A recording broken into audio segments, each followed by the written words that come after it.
Testing? Testing? Okay. I hope that someone might hear me. I'm still fixing the mic. So, yeah. Also testing.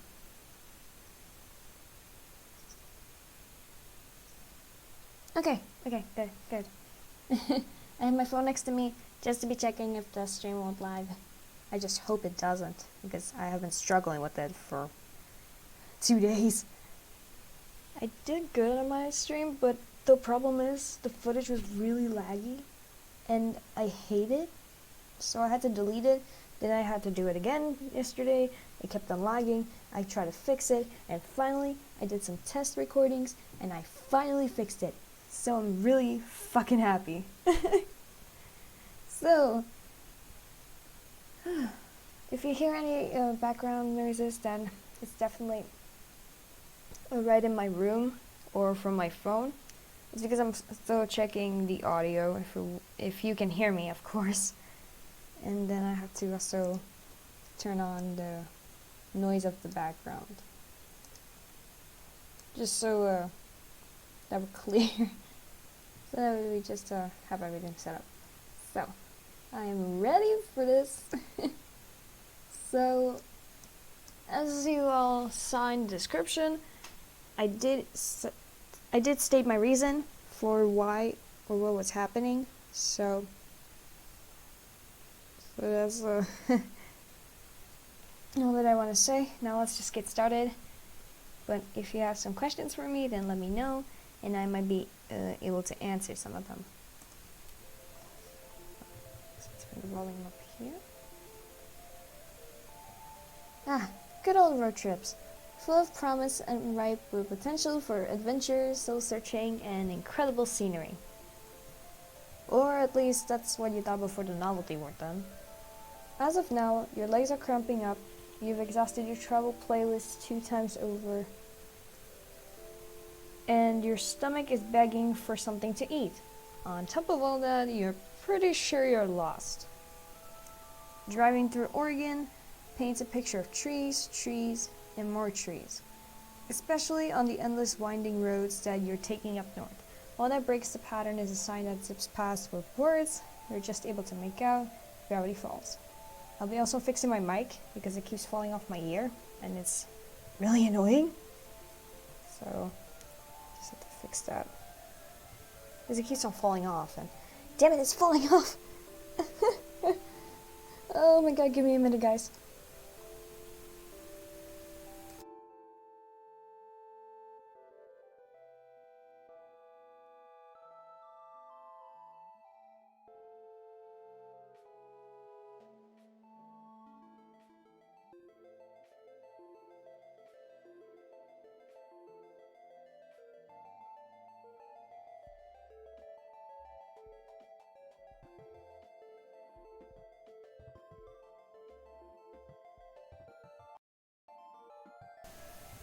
Okay, I'm back. I finally fixed it. I put it on my other ear, and if it falls off the other ear, then I have to do it again. The whole process. Okay, I already finished the reading this one, so let's keep going. The road continues on, giant redwoods looming on both sides. You find yourself anticipating something, because as you drive on, you can feel it. Something strange is bound to happen here. Something weird. And that's when it happens. Your car picks up speed. The change came out of nowhere, and you quickly put your foot on the brakes, but horrifyingly, the car seems to be driving on its own willpower. Trying to stay calm despite the panic welling in your chest, you pull the emergency brake, only to find that the car resists and keeps moving forward.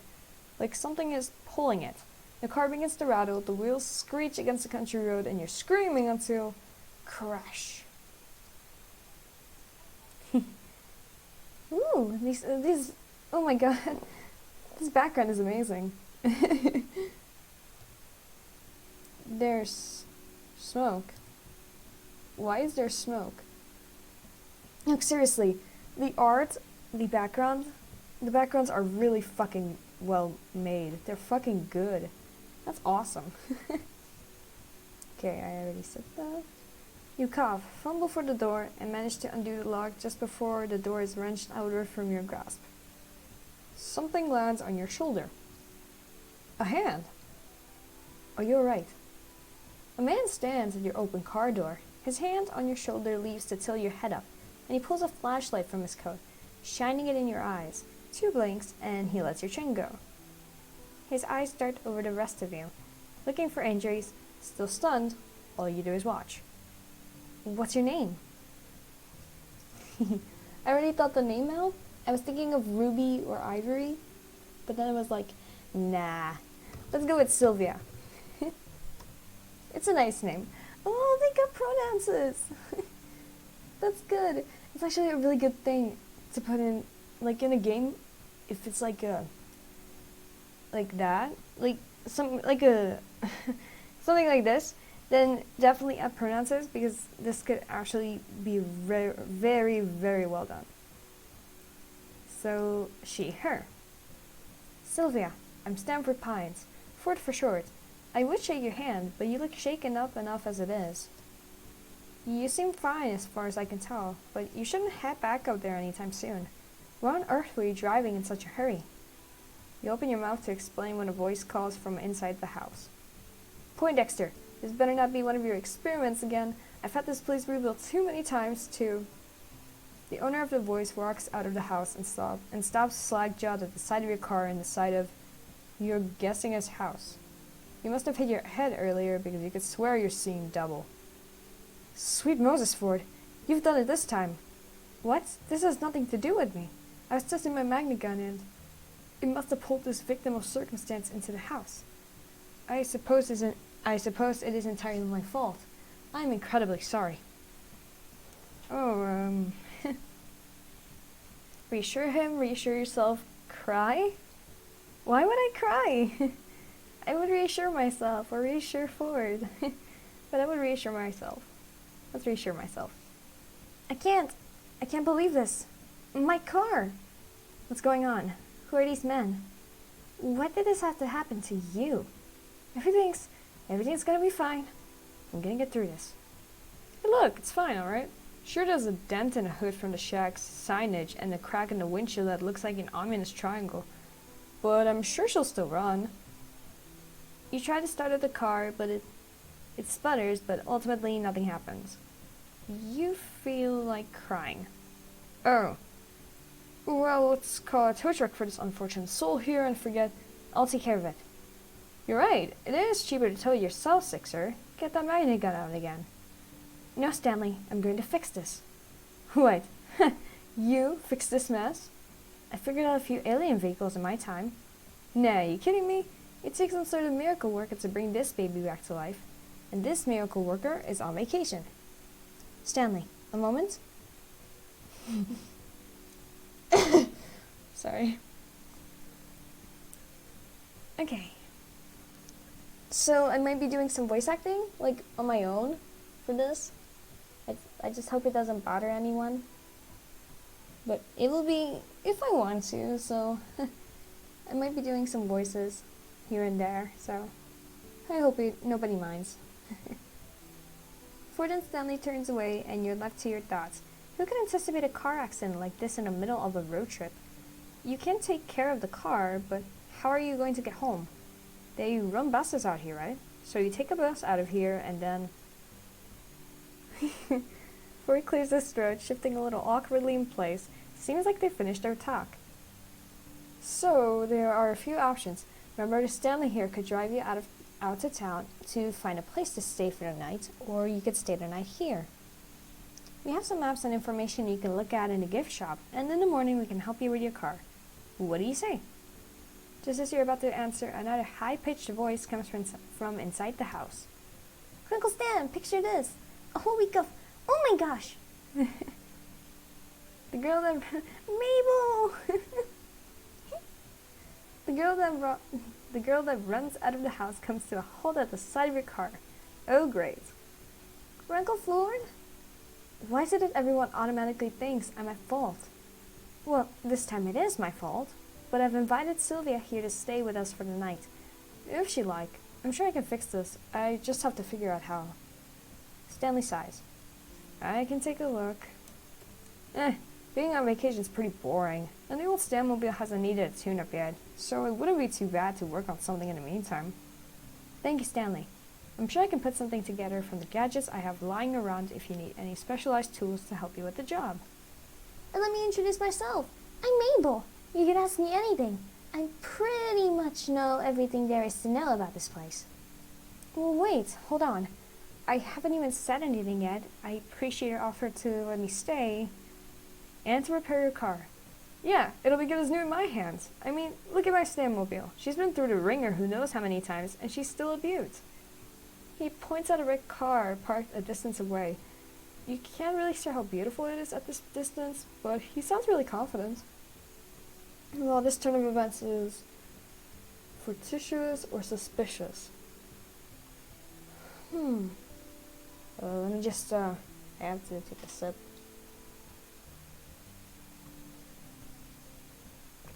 Okay, I'm good. I'm good. I just had to take a sip of my drink. Okay. This turn of events is fortuitous. Free repairs? Free lodging? There's no better deal to be found. And if things don't work out, the town probably has some sort of auto repair shop you can head to instead. Well, I accept. Thanks for the help. And my apologies again. What an embarrassment. I must have made such an elementary mistake. Sorry. Sometimes, something gets stuck in my throat.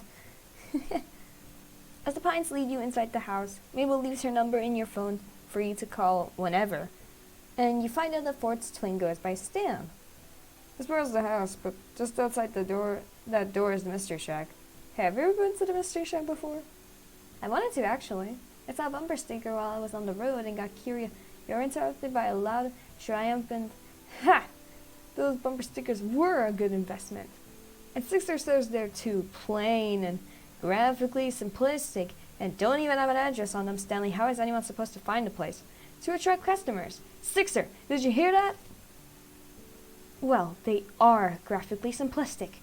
I don't know how she found the place, let alone thought, "What is the mystery shack?" was compelling. I kinda liked it. See? She kinda liked it. Hey, I like you, Sylvia. How about I give you a tour sometime tomorrow? Regular price. Tomorrow? Then I'll have to squeeze all my get-to-know-you questions in today. Sylvia, tell me, capybara, yes or no? Yes. At that moment, a boy passes in the hallway at the far doorway, and Ford calls out to him. "Dipper, my boy, I'm surprised I didn't see you run out to the scene of the crime." "Crime? What crime? I have an alibi, Oh, you have someone with you. Hey, I'm not suspicious at all. Did you guys see that car on the side of the shack, though? For a second I thought the managers were back with a grudge." "Oh, yes, about that. Dipper, meet Sylvia. I've stranded a car here by accident. She's staying here for the time being." "Sorry, stranded her car here? You crashed it?" Yes, yeah, the Essence shack fell on it and everything, and the windows are cracked. "One window, the windshield. And Sylvia was lucky to make it out alive." She's fine. No injuries, thankfully. The magnet gun's rather safe despite never having been tested in a formal setting." "Yeesh, did you not, take safety precautions or anything?" "Actually, the irony of the situation is that I was trying to install a safety precaution." Hey, if you are gonna do your nerd talk, I'm gonna get Sylvia set up. Mabel, sweetie, why don't you show Sylvia around? Let her stay in, the storage room. That's still empty, right? I'll make it empty. The rest of the day consists of Mabel showing you the storage room you'll be staying in, then the kitchen, and the living room, and the hallway, and the bathroom, and pretty much a comprehensive tour of the mundanities of a regular house. And eventually you find out that the family is even more extended than you knew. The decorative dollies make a lot more sense knowing your grandmother no really lives here, and her grandson Zeus. Eventually you find out that the family is even more extended than you knew. The decorative dollies make a lot more sense knowing your grandmother normally lives here, and her grandson Zeus. Or was it Zeus? I think I read the whole thing again. I apologize. I don't know how to pay it. I don't pay attention. Oh my god. And her grandson Zeus. Or was it Zeus? Whatever the name, you look forward to meeting him when he comes for work in the morning. When you go up to the attic, Mabel opens the door to reveal Dipper, no stuck in his book, but you catch him occasionally glancing up at you as he pretends to read. The next member of the family snorts up at you from Mabel's bed, a round pink pig who Mabel declares as her best friend and partner in crime, Waddles. The two are a perfect match, right down to the chubby cheeks and boopable noses. And in the evening, though, you're still in a disbelief over the state of your car. The family dinner and after-dinner TV marathon you've been invited to made it seem like a normal guest stay rather than a forced circumstance. Damn it, I think I have something stuck in my fucking throat. Returning to the storage room Mabel had shown you earlier, you find an air mattress waiting for you, and more pillows and sheets than a summer night warrants. Oh! Sunset! You uploaded a video. I'll check it out later. You wake to the weak glare of sunlight streaming in through the small high window in the wall. You can't remember your room having this kind of feature, or any hotel or motel room for that matter, and then yesterday comes crashing back to you. You glance at the time to see that you slept into the afternoon. Experiencing the accident must have left you tired out. Despite having been assured yesterday evening that you were free to anything in the fridge, you still feel like you're imposing on the Pines family and try preparing as polite a guest breakfast as you can. You wash your dishes in the sink before you leave, and just as you're about to exit the kitchen, you bump into Ford. Excuse, you're yesterday. Yes, from yesterday, of course. And I can't fucking read. For a good solid moment, Ford regards you in awkward silence. How's it going?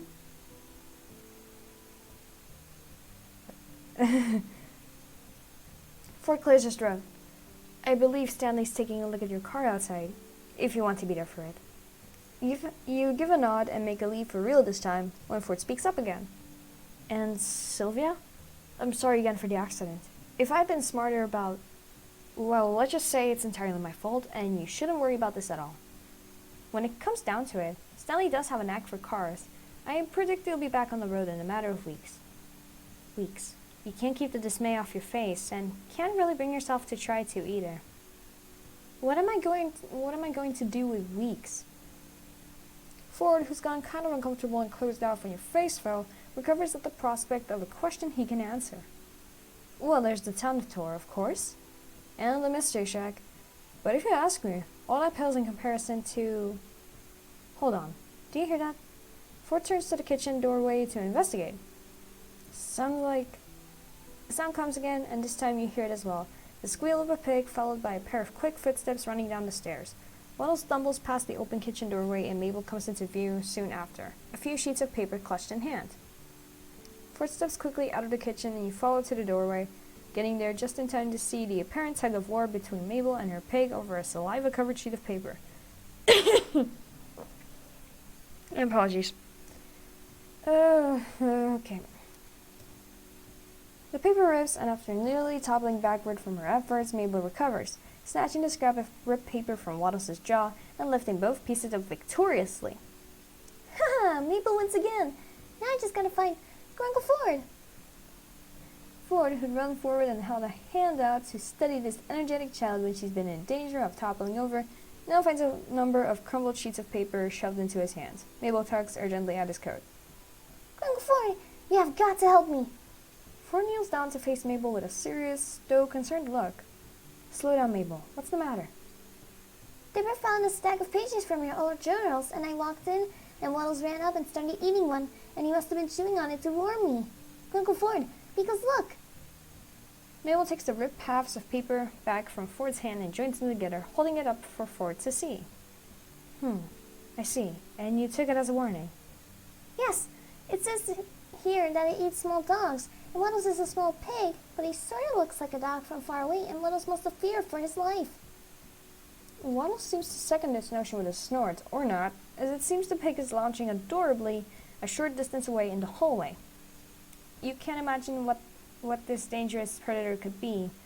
Some kind of wolf? Something bigger? You're suddenly not so keen on staying anymore. Remember the pterodactyl I told you about? Waddles was so scared at that time. I can't let him leave my side. Pterodactyl? You suppose pigs are allowed in museums around here? How about I finish that repellent I never got around to completing? That'll keep Waddle safe from harm. Mabel flops down on the floor in relief. Uncle Ford, you are an actual lifesaver. Waddles, you have nothing to fear. Ford chuckles, lifting himself out of the meal and standing back up. All right, I'll go get my recipe. Ford turns to leave, and you suddenly remember that with nothing better to do for the weeks you're going to be here, it wouldn't hurt to get to know Ford. He seems to know what there is to do around town, anyway, and you'll need that to not die of boredom in the first week.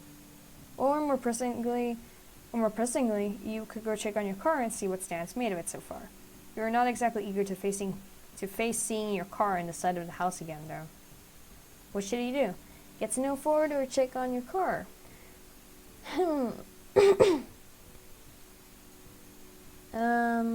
So I'll be right back. I just have to get something from the kitchen, so I'll be right back.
come back. I just have to get a snack.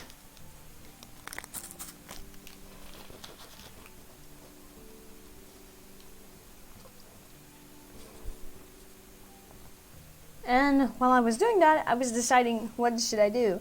And I decided that I want to get to know Ford. So let's do it. Ford, wait. Need a hand with that recipe? I can handle it myself. Are you sure you couldn't use a hand? Ford looks away then, and you follow his averted line of sight to Mabel, who just mouthed something that you couldn't catch. When she catches you looking her way, Mabel gives you a 100-watt smile, the picture of innocence. Ford rubs the back of his neck. Yes, I suppose I can accept some help. And with that, assured that Ford is on the task, you spot Mabel rolling away with bottles into the living room. Before we get started, I suppose I should give you an introduction. Sylvia, tell me, do you believe in the supernatural? Yes, no, I want to. Yes! Well, you're about to come face to face with the unexplainable yourself. You see, Gravity Falls isn't some quiet, unassuming backwater town. Much more lurks below the surface. Ford pockets the crumbled journal papers and gestures for you to join him as he walks. You do and follow him through the living room and into the gift shop. For example, you must have heard Mabel mention a pterodactyl. Most would say none exist in the living world today, but I say, not if you know where to look. Ford reaches under the cashier counter and retrieves a packet of vintage-looking gum, inspecting it for a moment before slipping it in his pocket. He looks around in thought. Hold on to my explanation for a moment. I need to retrieve some more supplies. Ford ushers you out of the gift shop entrance so that you find yourself on the outside of the shack, then shuts the door behind you. Okay. Turn and try to peer through the window. Respect the man's privacy. He's clearly got business in the gift shop. Respect the man's privacy, come on. You, correctly and politely, just stand out here until Ford returns. You maybe scan the sky for a pterodactyl while you wait. Not too long later, the door opens behind you and Ford joins you outside, looking no different than before.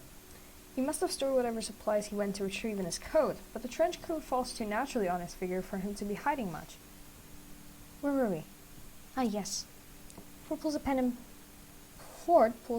pad of paper from his coat, walking as he writes. Just as you're about to head out, he stops and smacks his hand to his face.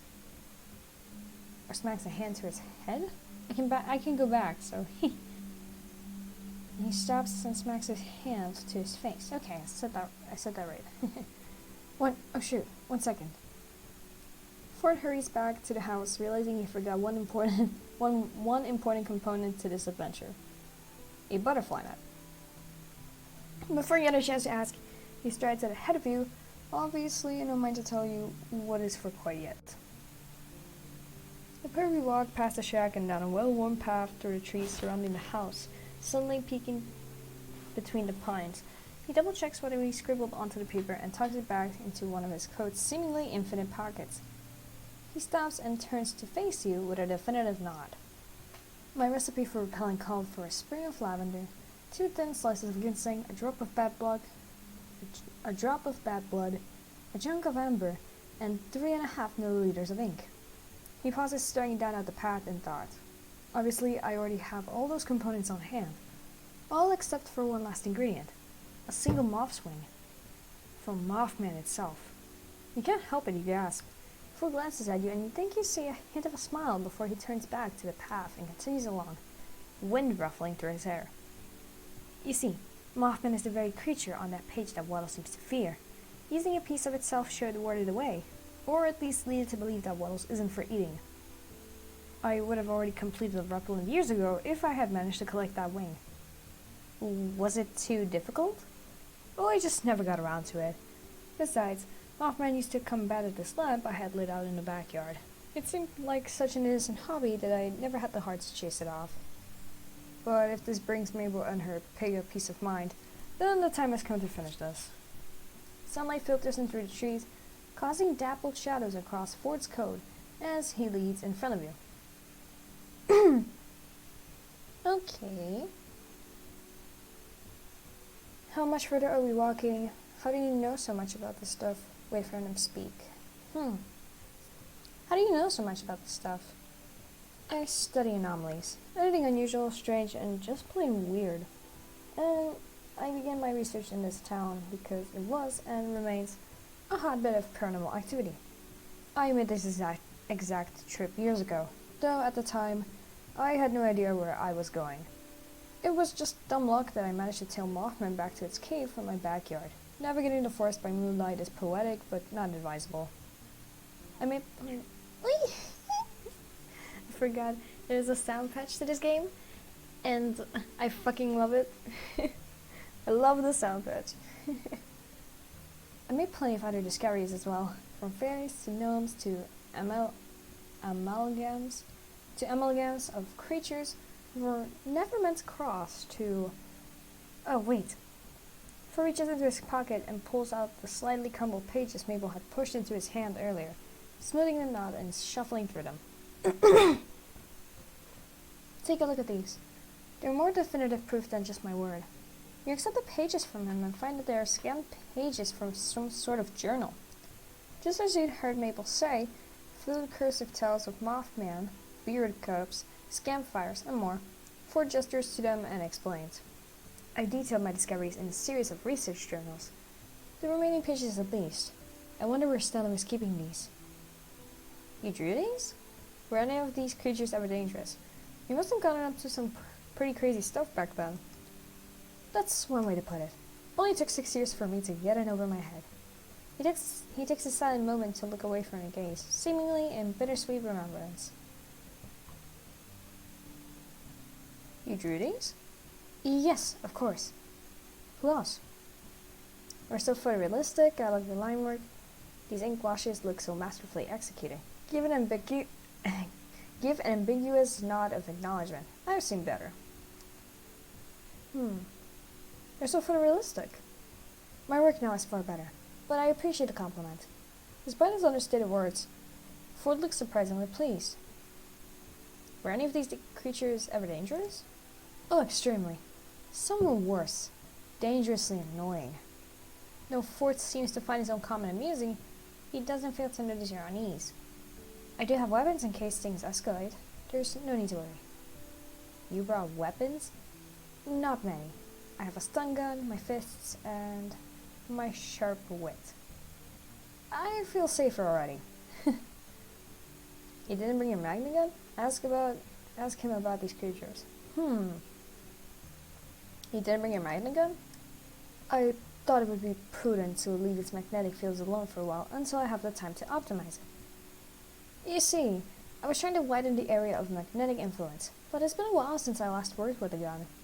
I needed to refamiliarize myself with its inner workings. My guess is I switched the wrong wire or two and instead narrowed the beam. I'd like to see how it works sometime. Really, if you're interested in devices like that, my old research colleague Fiddleford would have more to show you. He's the engineering genius around here. Ask him about these creatures. Ooh!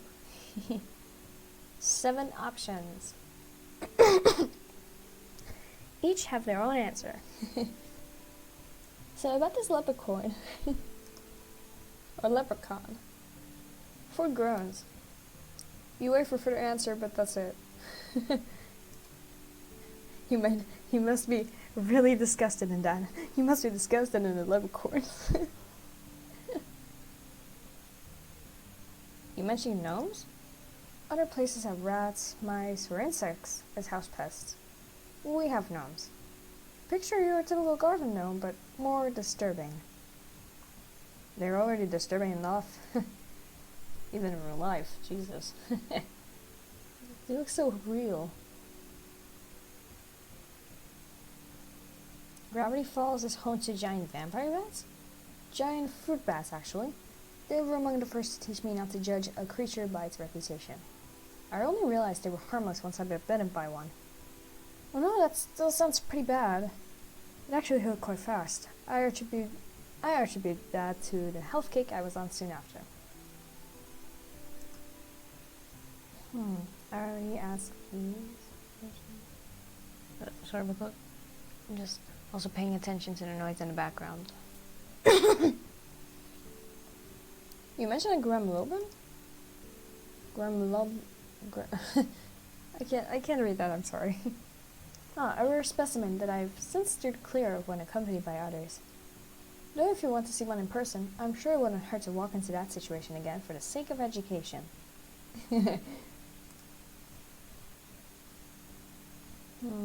Will we catch sight of that pterodactyl? I doubt we'll spot it today, but perhaps we can go birdwatching later if you're interested. Yes, I'm very interested. Is this here the Mothman turns into a bunch of moths? Yes, that's how we'll get the Mothman. Then why not use mothballs as repellent? Well, I've never tried. Could the most conventional method be the unconventional one? Or would Mothman be able to overcome its mothly nature and persist? True. Okay. You're fleeing eyeballs here? Sounds disconcerting, doesn't it? I once released them in my house by accident and found eyeballs in the most unsuspecting places for months. My guests chose not to comment on my choice of house decor. I think I asked all the questions, so let's walk in silence. Suddenly, Ford puts an arm out in caution, slowing his pace. You narrowly manage not to collide into him and take a quick glance around to see... nothing? Look, there! You see what looks like a bundle of plaid shirt moving along the forest floor. Wait, is that a beaver's tail? Oh, notification. Sorry. Wait, is that a beaver's tail? It looks like... oh, sorry. A platypus. A platypus. That's how I read it. A platypus. Oh, what are you doing all the way out here? Don't you mean a platypus? Ford shakes his head with a grin. I meant what I said. It's a platypus. A platypus. A platypus. I always say platypus because that's how I read it. But a platypus, it's normal. But with a platypus, that's a strong... holy shit, I can't read. Ford moves into a crouch but stays at a respectable distance, following the small creature. You watch him and after a moment mimic his actions. Ford's giving the creature a bright smile, the first of its kind that you've seen since leaving Mabel at the shack. You're a cute one, aren't you? And in one of my favorite patterns, too. Ford motions for you to move forward a little more, to the distance he's maintaining. If I were to rate the oddities that live in this forest on a scale of least to most annoying, these little guys would get immunity. They have done nothing wrong and I appreciate them for it. As the two of you watch in quiet appreciation, the oh my god, the platypus. I can't read that. I'm just gonna say how I could actually read it.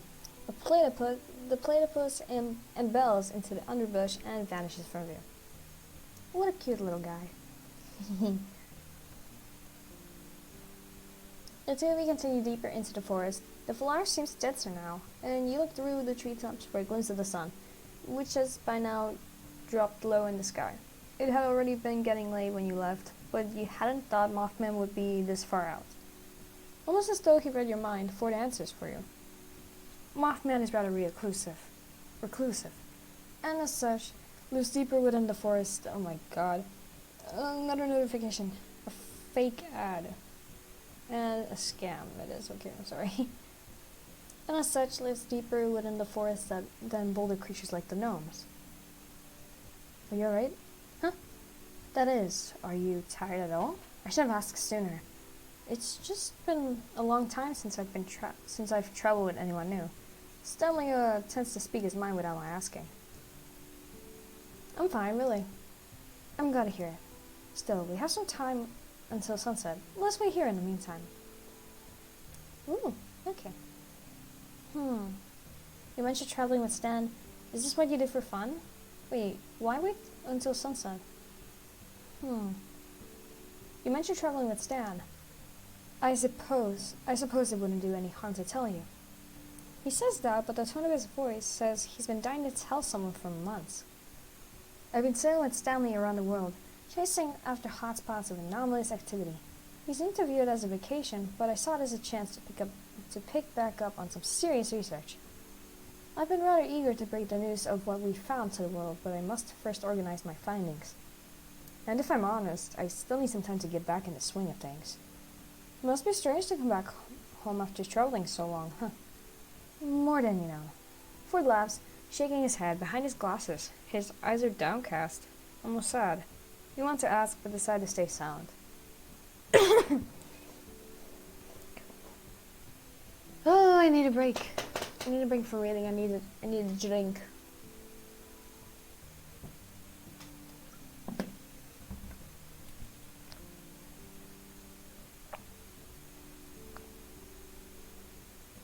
Okay, I'm good. I am A-okay. The moment the sun touches the horizon through the gaps in the treetops, Ford gestures for the two of you to continue.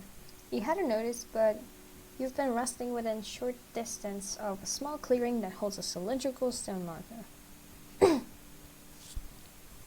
The stone marker bears intricate swirls carved into its surface. Ford reaches into his coat and produces the packet of gum from earlier, opening it and dumping the pieces out onto his palm. Gum? No thanks or thanks. Oh, I really like gum, so let's say thanks. Unsure why you came all the way out here to unwrap gum at sunset, you accept the stick of gum. Ford puts the remaining gum in his pocket, in his coat breast pocket. He rumps the now empty gum packet to reveal that it was hiding a small piece of parchment, folded up to act as lining. He smooths it out against the stone, holding it under the deep orange red light of the sunset. You step closer to look over Ford's shoulder. The parchment holds a detailed drawing of the swirls carved into the stone, documenting every crack on the surface. As you watch, a golden cursive unfolds itself across the page, seemingly fueled by the sunset's warm light.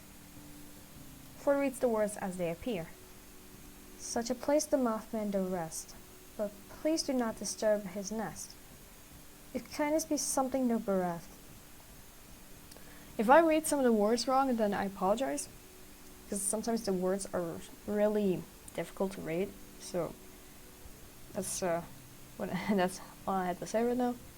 Ford lifts the parchment a little higher to prevent his shadow from obscuring the rest of the line. Follow thy nature and turn left. I think you should answer this one. I think we turn right. I think we turn left. I think so, Sylvia. We pressed onward. Left leads you to a dimly lit cave, which Ford says he remembers well. Except last time he was here, it was pitch black since he arrived in the middle of the night. From its depths, you hear the faint sound of dripping water echoing off the cave's shrouded walls. You slow as your eyes attempt to adjust to the low light. Ford pauses in front of you, reaching into his coat for something. Hold on, I have a flashlight in here somewhere. This cave has never received much natural light, you see, and... He rummages further and you see a couple of dice, the pad of paper from earlier, and a quill. He has some custom pocket work going on in there, too, and you bet one of his coat's inner pockets has a pen protector in it. Here we are, at last, allow me to... Darn, out of batteries. Wait, I think I have one. You pull out your phone and turn on this flashlight. The light is small, but it does its job. You saved our hides there, Judy. I mean, oh my god, no! Sorry. That's my name, actually. Okay. Before you continue reading, my actual name isn't Iris, but my name is actually Judy. And so, oh, that's a shocker. I sometimes think that it's my name on it, but it's not, because I'm a fucking idiot. Okay, that's what I wanted to let you guys know. So let's continue. You saved our hides here, Sylvia. I was about to pull out a matchbook. I'm a fucking idiot. I said my name by accident. Well, at least you know my secret, so nothing to hide. And some people say that Judy is a nice name, so I kind of received it. With your light guiding the way, you and Ford move further into the cave, with John's right around you. It isn't until the silver of natural light from the entrance disappears that Ford speaks again. It's been years since I've been here, decades even at this point. But I'll always remember the eye bats as one of my first discoveries when I arrived at Gravity Falls. How did you find them in the first place? One got into my house, you see. I was making breakfast one morning and one managed to find my cereal box. When I poured the cereal into the bowl, it came fluttering out, agitated, like it belonged there. The nerve. He still sounds so indignant even years later that you laugh. I wanted to contain it for further study, but unfortunately it managed to get away. As I thought about it afterwards, its pupil had constricted against the light, unfamiliar of the bright light in the kitchen, so it's either nocturnal or it lives in the deepest, darkest cave in Gravity Falls. I found them easily after that. Did you manage to catch one? Somewhat. I came running through this cave with a butterfly net and my wits. I brought a working flashlight at the time. They all hid in dark corners. Once I turned the flashlight off, they flocked to me.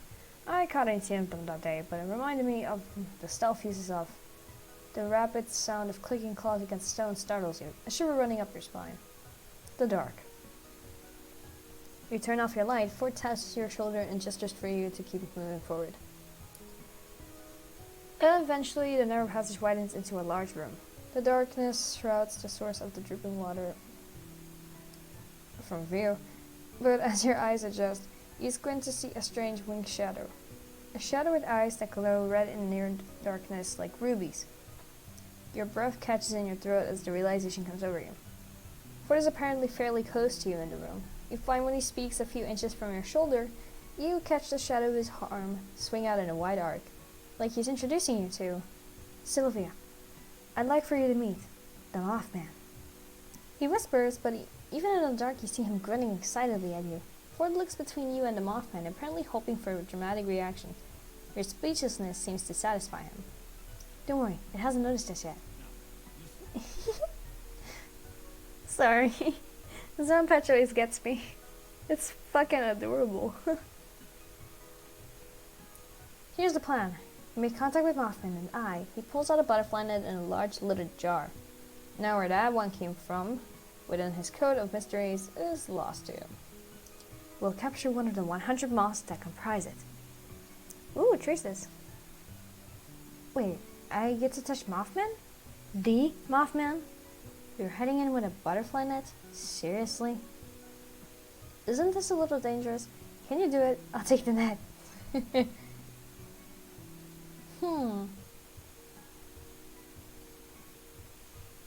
Isn't this a little dangerous?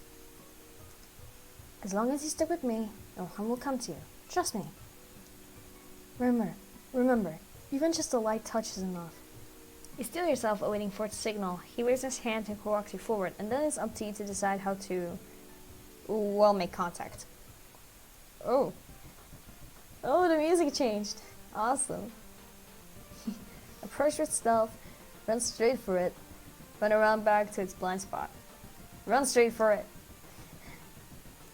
With an honorable battle cry, you charge straight at Mothman. It lets out a screech and beats its wings aggressively, cueing you to dive straight at it. As soon as you make contact with the Mothman's chest, the swarm of moths flutter around you, trying to escape. Wait, moths! Of course! You turn the light on your phone back on, and the bright light spooks the moths, while keeping a few dancing around the light source. Nice!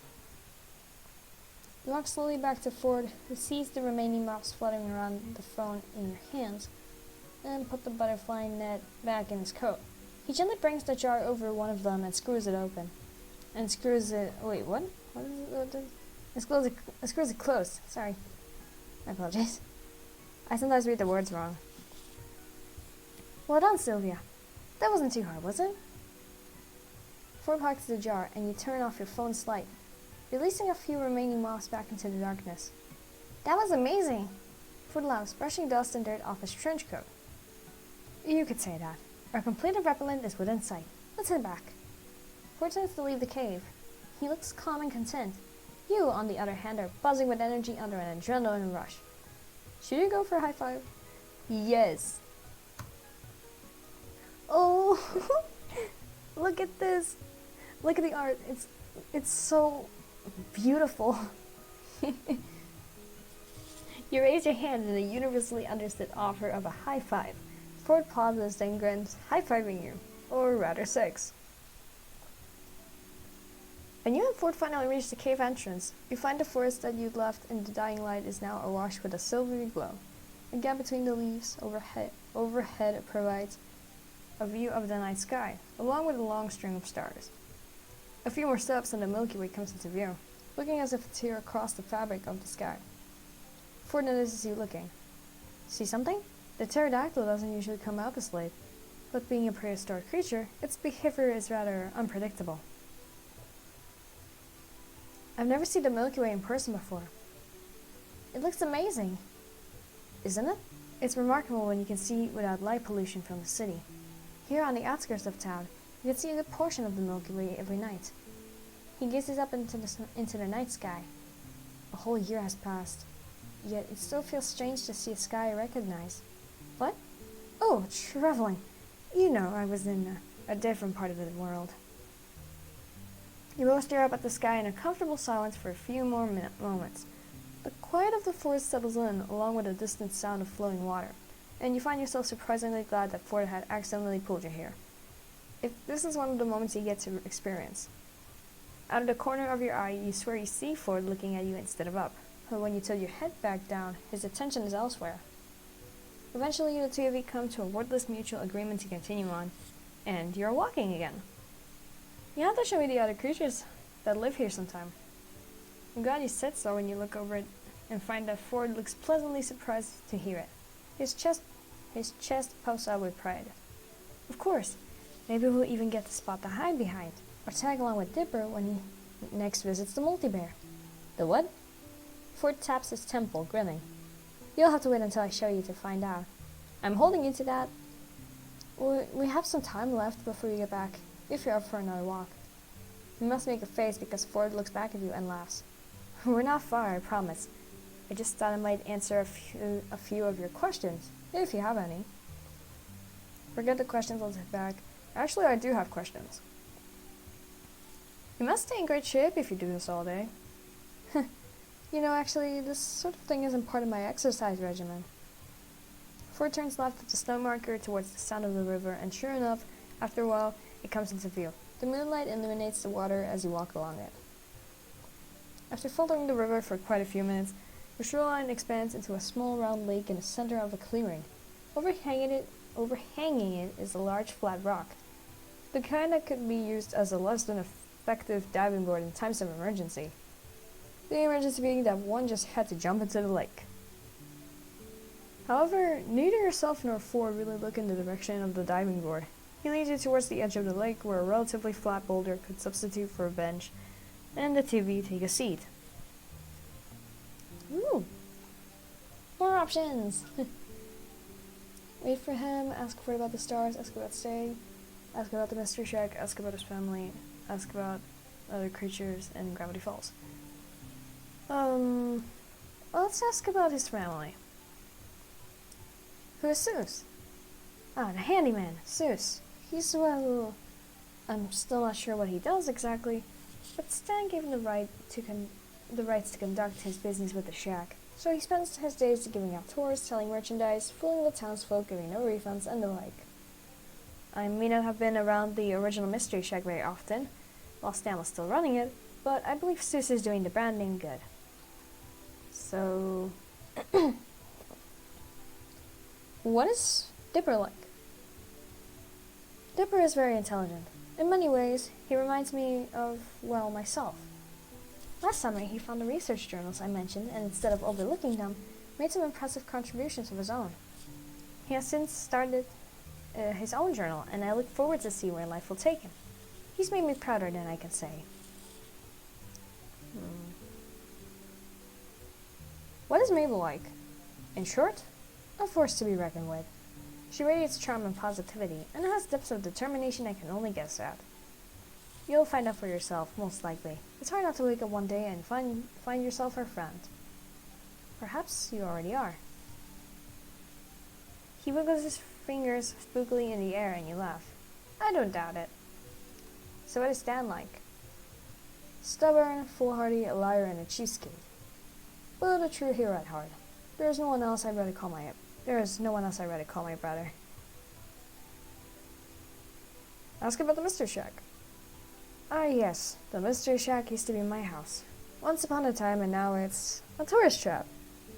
I'm glad for what it's become as a home. I just wish it weren't so offending to each of the senses. Ask about the other creatures in Gravity Falls. You said to wait, but can I at least get a preview of what I'd be getting myself? What I'd be getting into? No concept, but leave them to discover yourself. Well, has anyone told you about the Gobblewonker? You snort, taken aback by the name, but compose yourself when Ford simply raises an eyebrow. I don't think so, no. Not even in the tourist guide? Does the office even read my letters? Ford mutters to himself something about updating the tourist guide to warn against local dangers. He sighs with a frustration that's reserved for bureaucracy, but it soon lines up with the prospect of getting to introduce you to another strange creature. Well, the Gobblewonker is a large sea creature that lives in this very lake. One could say it's our version of the Loch Ness Monster. My research assistant apparently saw it at some point. He said it was large, grey, and scaly, with a long neck like a giraffe. You wouldn't have had any odd sightings yet, have you? It's only been 24 hours, but my own first encounter with the strange occurred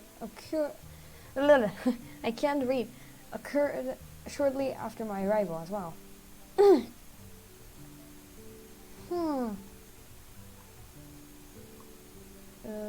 Last night. It's a little silly, but I felt a little unsettled last night before I went to bed. Almost like I was being watched out in a hallway. And it must be our unwanted guest, the decapitated head of wax figure Larry King. Just try to ignore it. You haven't been able to fish him out yet. Ask about the stars. You ask Ford if he has a favorite constellation, and his answer comes faster than you expected. Orion and Ursa Major, without a doubt. What about you? I like the stars in general, Aquila, Summer Triangle, coincidentally, Ursa Major. Well, then you must have good taste. Let's get up and staying. Are you really okay with me staying here? Absolutely. I owe it to you, after all. You helping me today, however, was not part of the plan. You're making it rather hard to settle my debts. I think you did me a favor just by letting me come along today. The two of you share a smile. Ford looks out across the lake in thought. Sylvia, I have to admit, I didn't want to take you with me earlier today. I thought I'd be walking myself into an uncomfortable social situation. So did you, to be honest. And you did well out there. Not many tourists can handle the kind of task we just completed. This had the potential to have gone disastrously. I mean, a butterfly net against Mothman? Easily a 3% success rate. Sometimes the more speaks, the less reassured you feel until all that's left is a distant unease. You smile and nod anyway. The two of you sit in another moment of quiet night air, pleasantly chill around you, until Ford again breaks it. We should head back now. I'm sure Mabel will want to hear we've been successful. Oh. Sorry.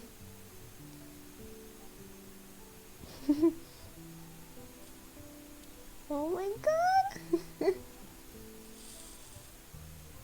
I'm in fucking love. Sorry about that. My friend just sent me an edit, and I fucking love it.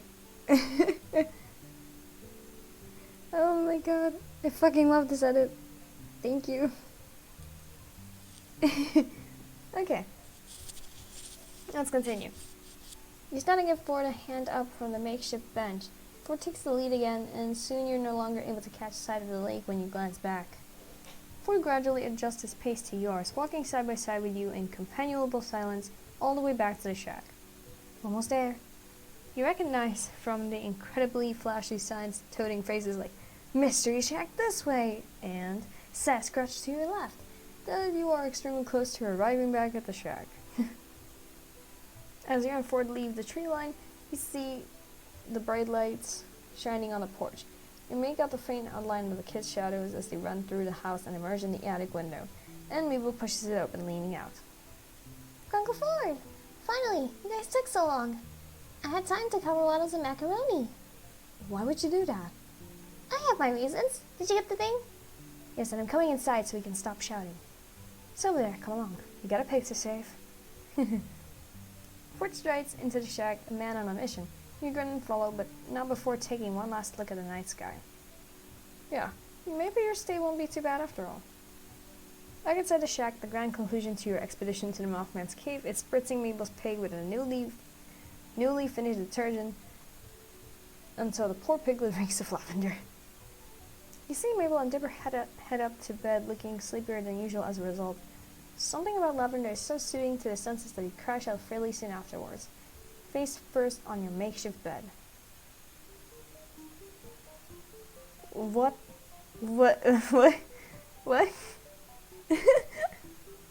Oh, this this looks good. Oh, this looks really good. I love it. I really love it. It's amazing. It's like you were made for each other. Can you give me dating tips? You're good at this. Ooh. I gotta do something in my settings real quick. So let me just look at the hotkeys. Switch the scene. We don't use a lot of keys, so I think I can do. No, there we go.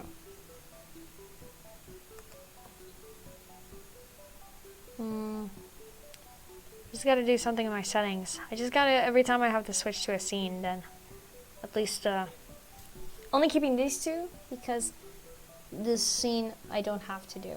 So there we go. So we're gonna do L and P for the scenes.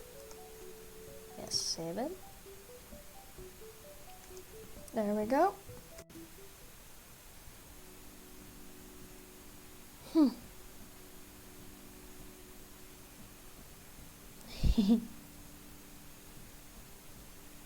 You wake up to the light crash downstairs, not entirely uncommon in this house. You're quickly finding out what's still disconcerting. Four clatters and thumps lead you to the kitchen, where Mabel teeters on a short step ladder in front of the pantry. Standing on her tiptoes, she reaches as high as she can for a small yellow box on the top shelf. Pancake mix! Without a word, you go to her side and pluck the box from the shelf for her, placing it into her outstretched hand. Oh, Sylvia, thank you. Grunkles didn't put it on the top shelf for some reason, but I need some Mabel cakes. It's a breakfast emergency. She waggles her free fingers on your face, and you can't help but laugh. You can tell the house becomes more alive when this kid's around. I'm just checking something on my phone real quick.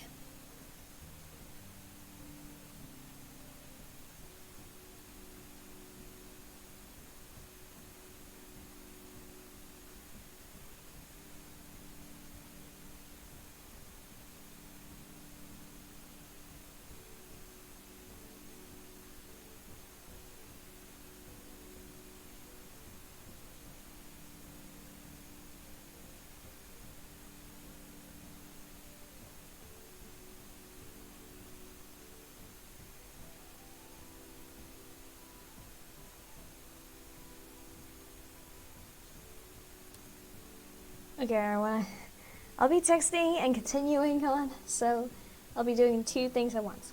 Want to help me make them?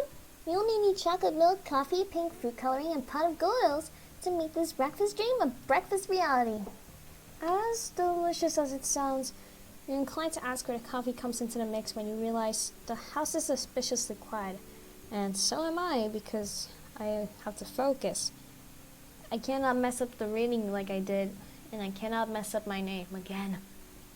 And I cannot mess up these text messages. Okay,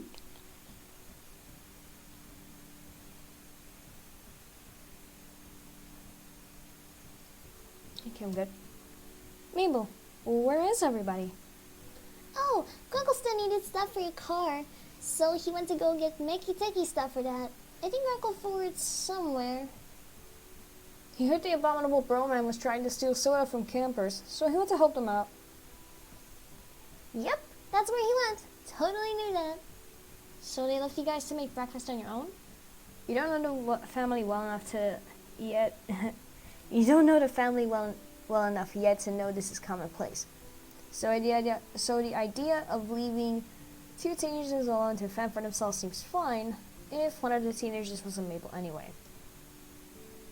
You still don't know how coffee fits into her Mabel cakes, but now you don't really want to know.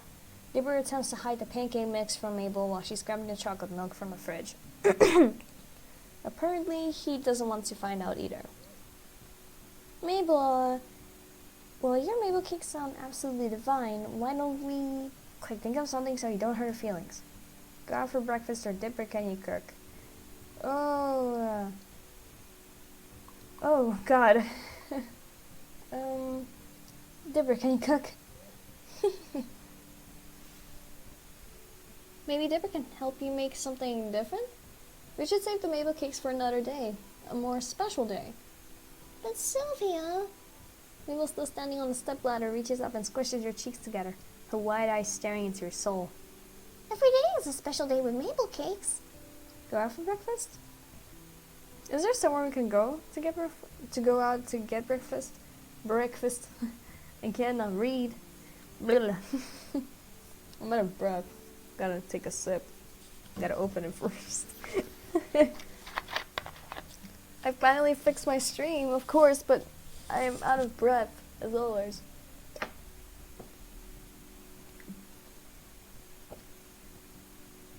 It's because of how fast I'm reading, so... Holy shit. Is there somewhere we can go out to get breakfast? We should really save the Mabel cakes till your great uncles get back. I know they wouldn't want to miss them. But I want to perfect my recipe. I have to get better at cooking and baking and stuff so I can survive out there in the world. What if in high school I have to bake stuff and people are better than me? Mabel looks very agitated, tugging at her hair with both hands. If I can't make the perfect Mabel cakes, I can never be on Bad Dream Steiny. I gotta impress Gerald Rambo and Sylvia. It's my destiny. Ah, Gordon Ramsay reference. I love it. You glance at Dipper, making a "please help me and I'll buy you breakfast" face you hope he understands. Oh yeah, Mabel. I know you want to cook more since you're becoming an adult. Sure, but don't you think Uncle Stan and Great Uncle Ford should be here to try them too? And not just me. Again. Mabel hops off the stepladder and ponders her brother's question, lips pursed. Eventually she nods, beaming at you both.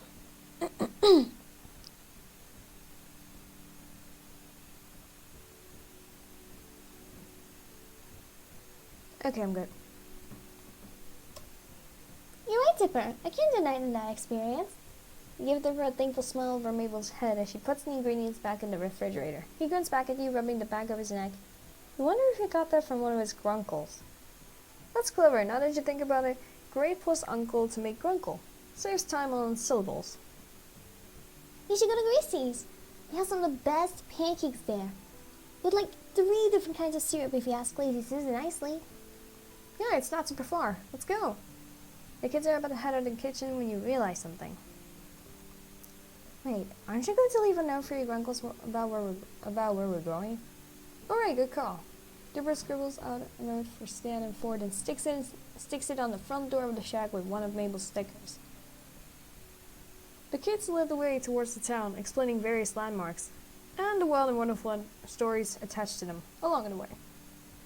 And this is where we saw those 2 ghostly old people. In a convenience store? Strange, but regardless. Maybe she just meant that they were so old, they looked like ghosts. Though after what you've heard about Gravity Falls already, you could believe that they were real ghosts.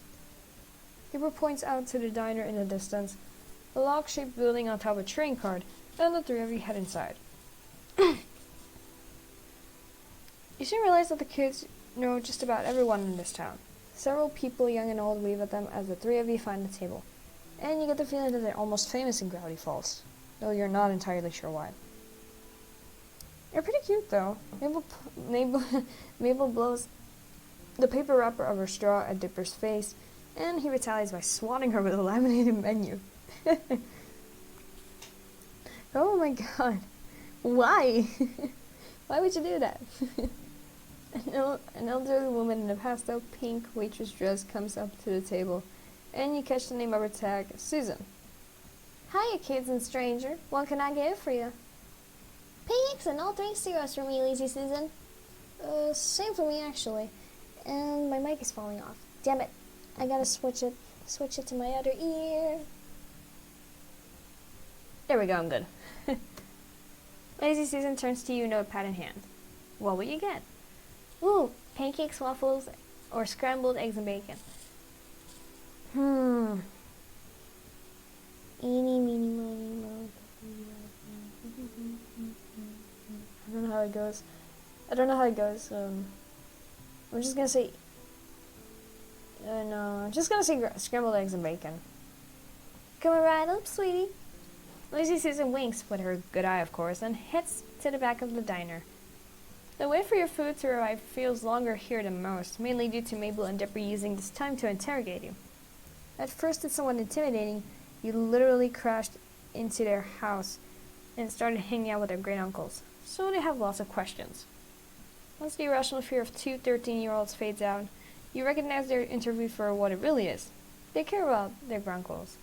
If you do start hanging out with them more, they want to know as much about you as possible. Mabel's questions are somewhat nonsensical. So if you were stranded on a deserted island with no boat, no cheating, what would you take with you? Well, Dippers are more careful and calculated. What were you doing before you came here? School? Work? Both? Neither? Did you know about Gravity Falls before you crashed into the shack? You immediately know which grunkle each twin takes after. Stan and Mabel, goofy partners in crime, versus the quiet brainiacs for the Dipper.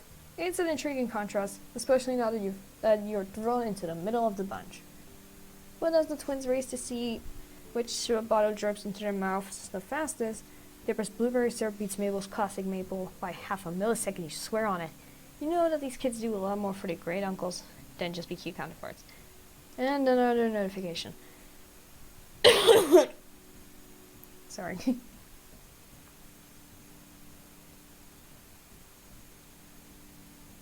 I'm just texting my friend again. I'm so obsessed with the internet, like, it's always a obsession.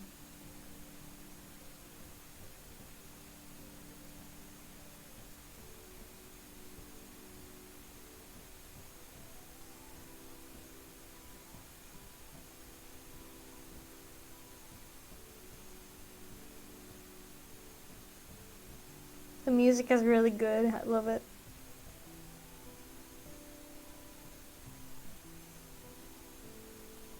But as the twins race, oh yeah, I already read that. I already read that, sorry.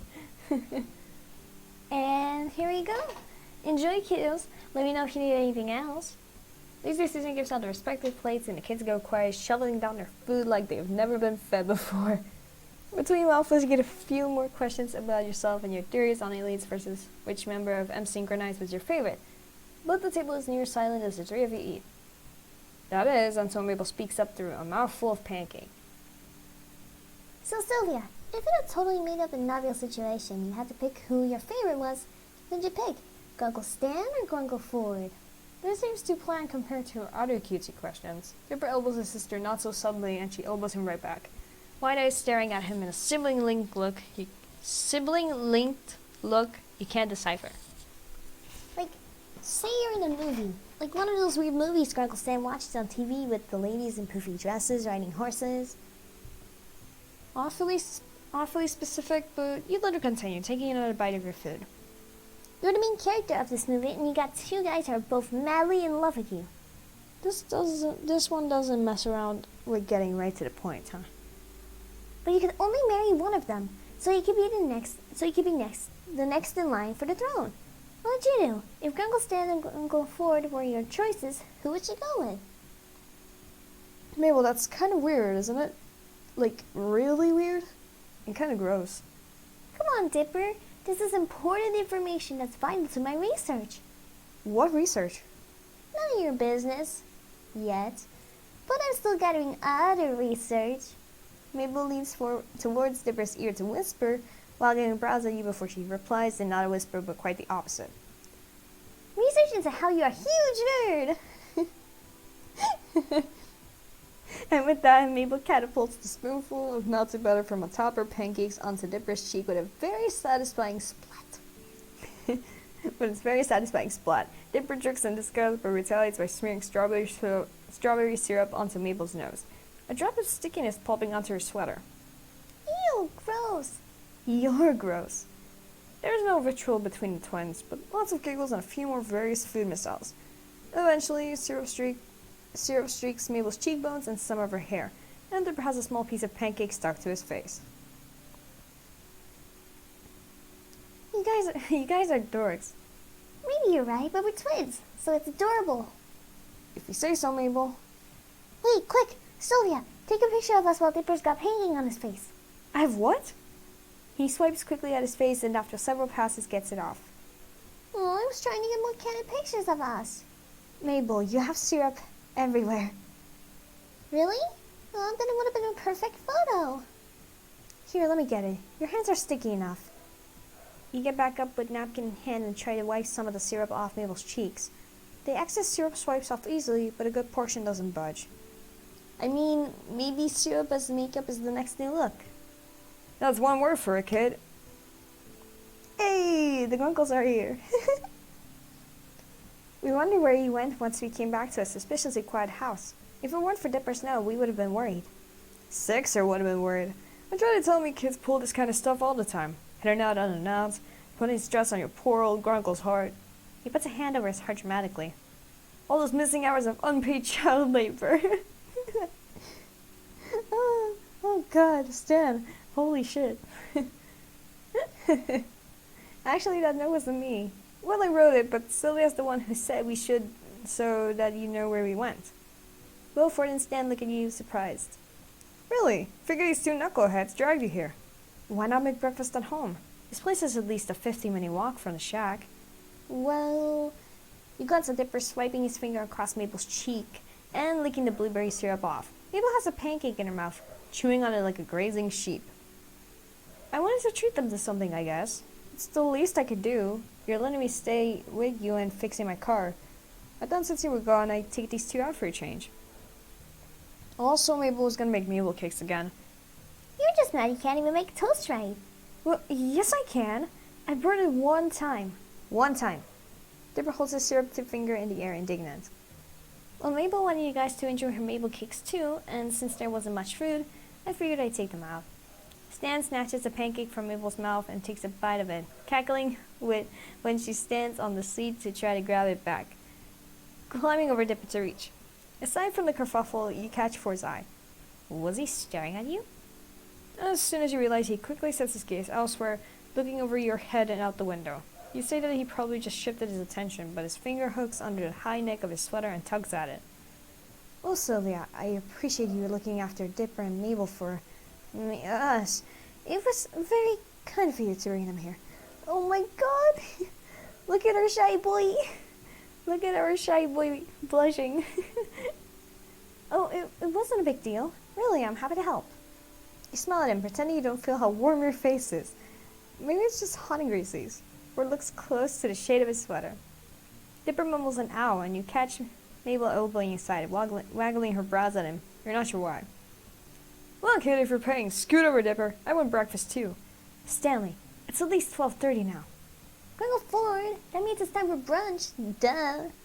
See, this kid gets me. Now let me in so I can get some grub.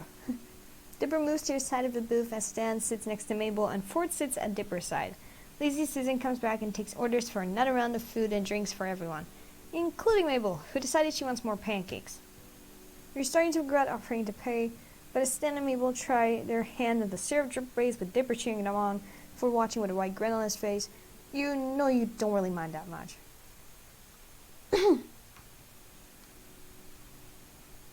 Okay, so, before we continue, I just gotta go, do something real quick, so, I'll be right back. I just gotta turn off the mic and the sound so I can go to scene 3. So, BRB.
came back. My mom was just calling me right at the moment. So, I have lunch with me, so I'll be having lunch while recording, or mostly streaming, so yeah.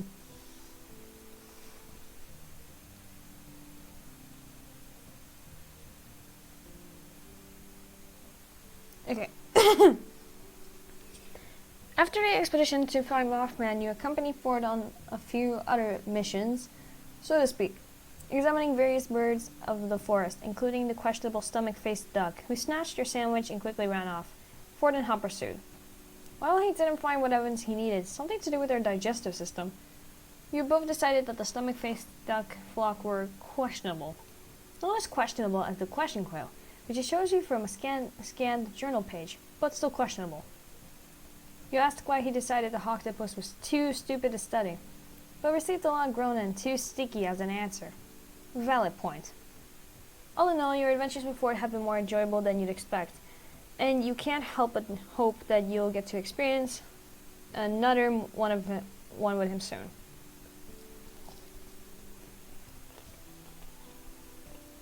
So it's really good.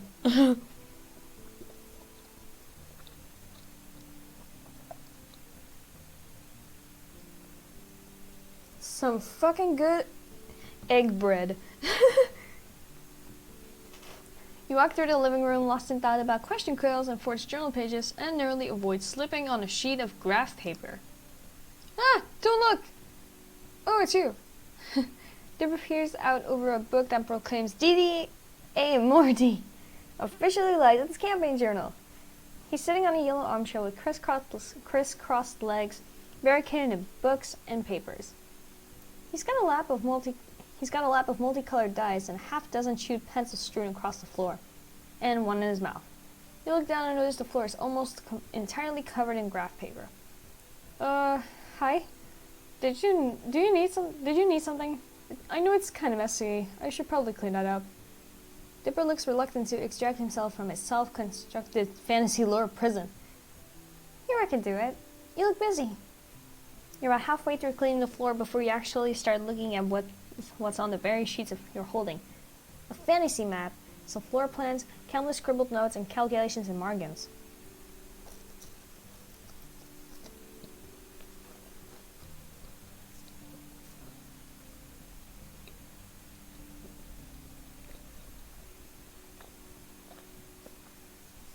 Okay.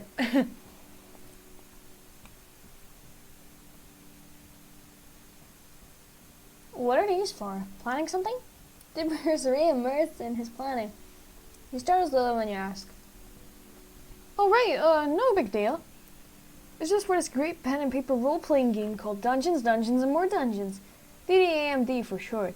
It's all about fantasy worlds and statistics and sorts. And well, it's kind of difficult to explain, but it's super fun. I'm playing with Grunkle 4 today, so I'm putting him down the final touches of my dungeon. He's gonna be so stumped. Stumped, you say? Ford comes into the room at that precise moment, drying his hands on his trench coat. Perfect timing, Dipper. I just managed to get the paint off my hands. Paint from what? Oh, one of the gnomes came by and decided he graffitied the side of the house. Something about his rapper persona. Yeesh. Yes, I don't think Jay knows he's going anywhere in the music business.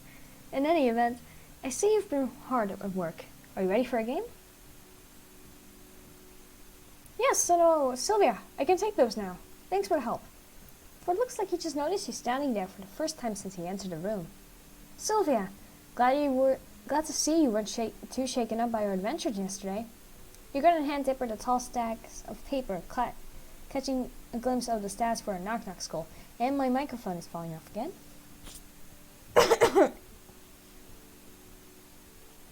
Switch, and there we go.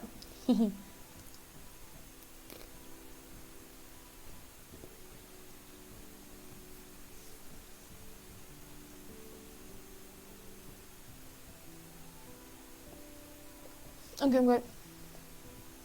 Well, I made it back in one piece, right? That's the spirit. Though 90% of the piece would have been good too. You know, you never realize how little difference 10% makes until you lose it. Huh, so how was the Mothman? Shaken up, all in the name of research though. I've seen it lose a few mobs and come back the next week good as new. A process akin to cycling out dead cells. I would say we just expedited that process. No moral issues there. Well, Sylvia, the game calls and I must answer. Stanley's about if you're looking for him. Though, well, if you wanted to join our game, I certainly won't object. I can promise a fun afternoon. Another player! Yeah, totally! I can give you a pre-made character sheet to start and dice. Shoot, where did I put my other set? Don't worry, I've got an extra set. Me? I don't even know how to play. Oh man, there are so many rules. Where to start? I mean, it's really easy to pick up. It's even like kind of popular now. You're not sure about committing a whole afternoon to this game with Ford. The Dipper does seem pretty excited about it. It stands around too, and you wanted to go check on your car. Well, think about it, Sylvia. Dipper, my boy, why don't you and I get things set up in the meantime? Ford and Dipper launch into fantasy lore talk as they prop up a corkboard against the yellow armchair, pin up various maps and floor plans with important landmarks, and uptend their pouches of dice onto the carpet. Let's join our game. Great! Oh shoot, did you look at the plans earlier? Those were for Dungeon Master's eyes only. If only I knew you were going to join us. Don't worry, I didn't look. What a relief! No, wait. What if you're lying to get an edge in the game? Is this legal? Your Uncle Ford? What? I didn't hear. I was just categorizing these DAMD books. How many volumes do they have these days? Dipper and Ford put the final pieces in their place. The floor is encircled in a mix of propped up corkboards, books, mouse notes, and loose leaf paper. Ford unfolds a game board in the center of the madness. Brilliant! We're all ready. Don't look so nervous, Sylvia. You'll have me here to walk you through it. Ford sits down next to the game board. He pats the piece of carpet next to him, inviting you to sit, and you do. Dipper sits across from you on the other side of the game board and unfolds an illustrated piece of paper, propping it up in front of him. He notices your questioning gaze on it and looks back at you. Oh yeah, this is the Dungeon Master screen. It's just there to protect my secrets. It hides essential die rules and plot points from prying players' eyes. Uncle Ford's tried to look ahead once or twice and spoiled a narrative twist, and you were the only player. I'm just making sure my dungeon mastering apprentice stays on his toes. You could never be too vigilant. Dipper gathers up his dice in a pile next to the DM screen, ready to roll when needed. Now, I mentioned an extra dice set, didn't I? Dice are an important, though by no means essential, component of gameplay. No adventurer should leave the house without a set. I keep mine in the souvenir velvet dice bag for a local game store, yes. Ford retrieves a dark drawstring bag from his coat and empties it onto the floor, where dice of all different shapes and sizes come tumbling out. And now for yours. Ford pulls another matching drawstring bag from the depths of his coat. They were having a buy one get one discount. Go ahead, take a look. These will be yours for the session. You pour these dice onto the cupboard as well, metallic gold with the numbers embossed in black. Fancy.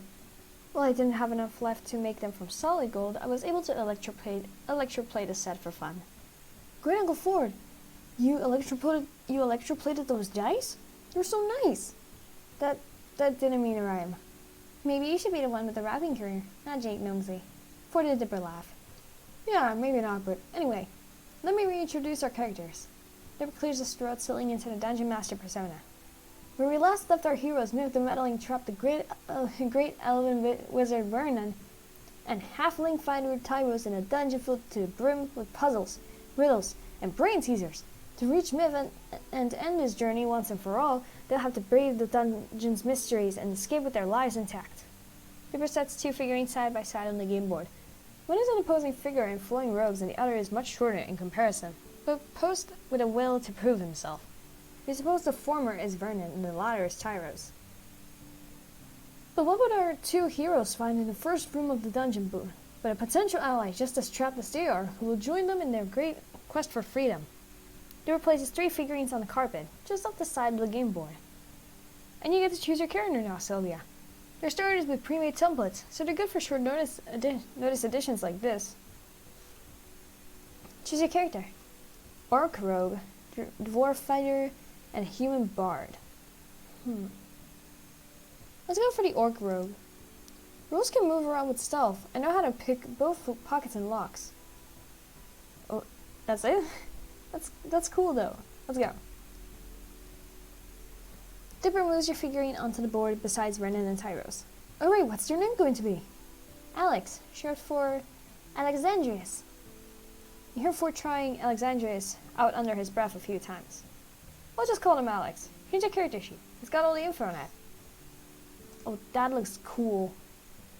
That is so cool.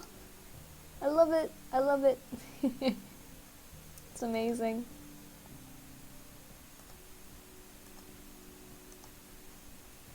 Ahem. Our heroes encounter Alexandrius, Alex for short, in the first room of the dungeon. Alex, what's your deal with our main villain, Myth meddling? Myth promised me eternal glory, but left the dagger in my bag instead. Alex explains how she struck Myth's ire, and in turn Tyros shares that Myth once bested him in a duel, an embarrassment, because Myth is a sorcerer, and sorcerers are known for their physical combat skills. That's kind of true. They usually do combat with magic.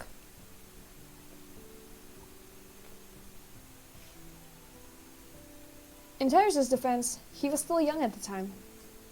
But none of this matters, because to finally face down Myth, they must escape. Whoa. That looks really cool. Oh, I accidentally skipped the text. Sorry. Did I skip? Oh, sorry. I had to find the text. Behind you is a plain door. On the far wall of the room is a set of red doors, and to the left and right are old stained glass windows with weirdly familiar motifs on them. Having woken up here with no recollection of getting here at all, you have no way of knowing which door you came in, should go out of, or even what direction you should head it at all. Then I guess decide what you want to do. You might want to look around first. And by that, of course, we mean rolling a die to see if we can notice something. Or we can notice anything, sorry. The outcome of nearly every substantial choice we make is tied to a roll of the dice.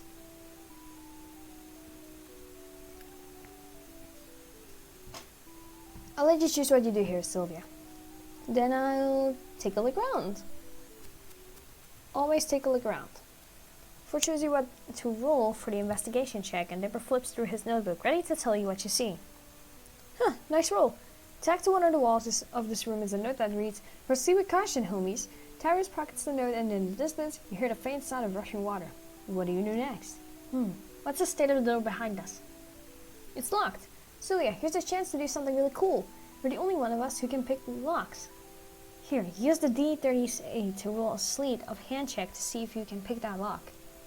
You roll your D38 for the check. Sorry.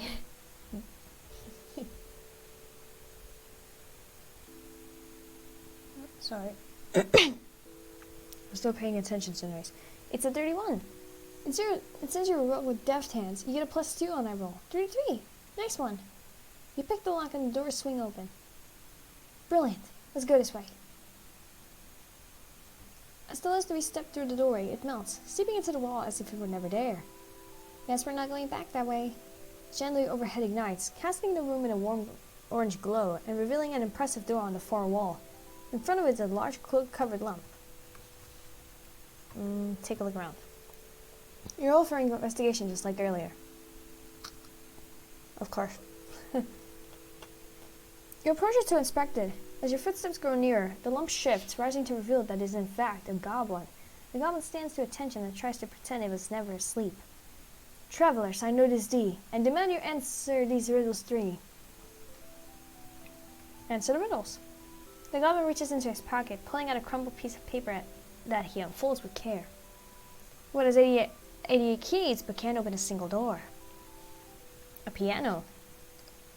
I've heard this one before. It's a piano, right? Next, what kind of keys cannot open doors? Let Ford answer the riddle. A turnkey. And finally, what is the first thing you did on your adventure? Look around. The door is now open to you. Fabulous, homies! The goblin steps aside to let you go through the doorway. And with that, you clear my goblin puzzle. Well, 4 of them anyway. It could have gone so many other ways. Dipper then beams and you follow his line of sight to realize it's because Ford just gave Dipper an encouraging smile of his own. As soon as you enter this next room, the wall melts over the doorway, sealing you in. Glancing around, the far wall of the room seems to be of a different material and color than the rest.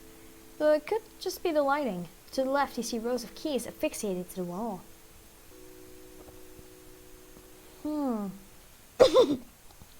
Sorry.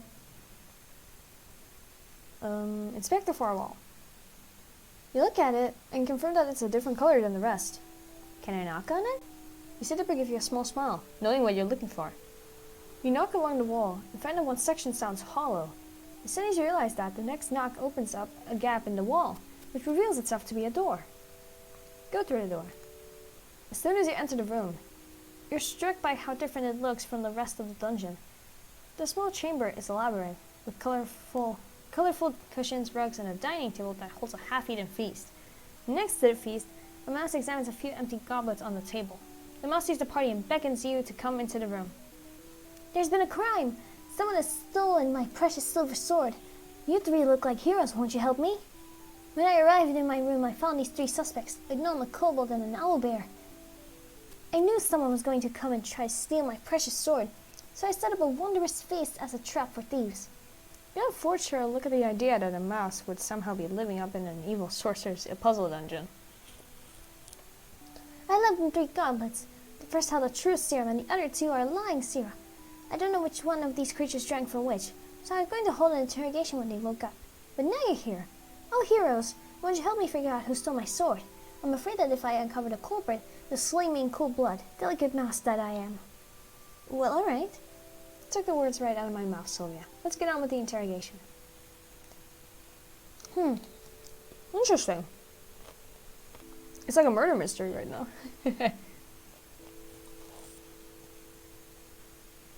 You approach each sleeping creature in turn, waking them up in a few shakes and asking them who stole the silver sword. The gnome says, I didn't do it, the kobold did it alone. The kobold said, I didn't do it, the owlbear did. And the owlbear says, I didn't do it, the gnome did it alone. Oh. Oh my god, I am out of breath again.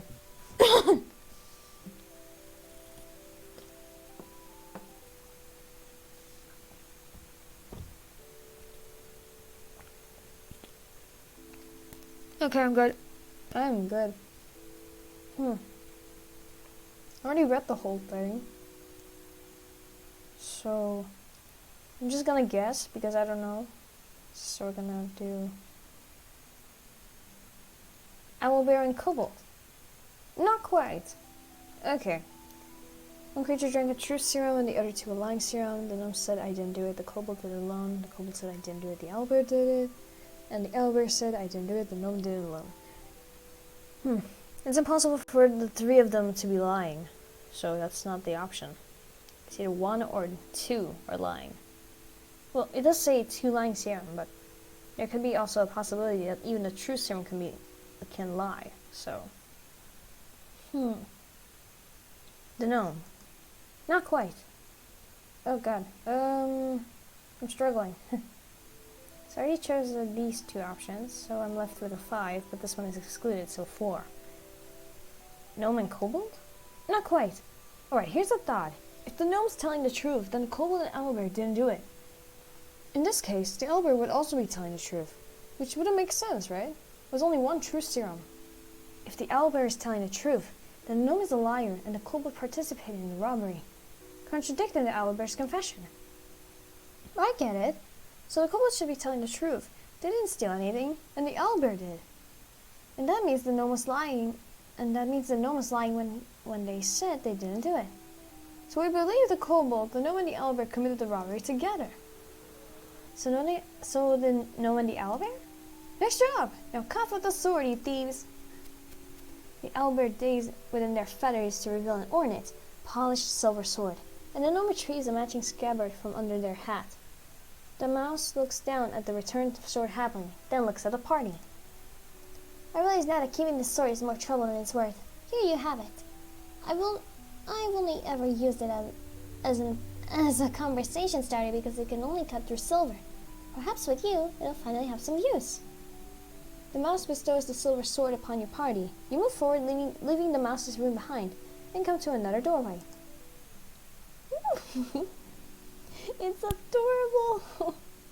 I love this fucking art. It's very well done. Like, if I press one button, I can see the whole thing, and it's so fucking... it's adorable. I forgot how you can do screenshots. Because you can actually do screenshots in this game. Okay, so I have to use S to get a screenshot. Come on.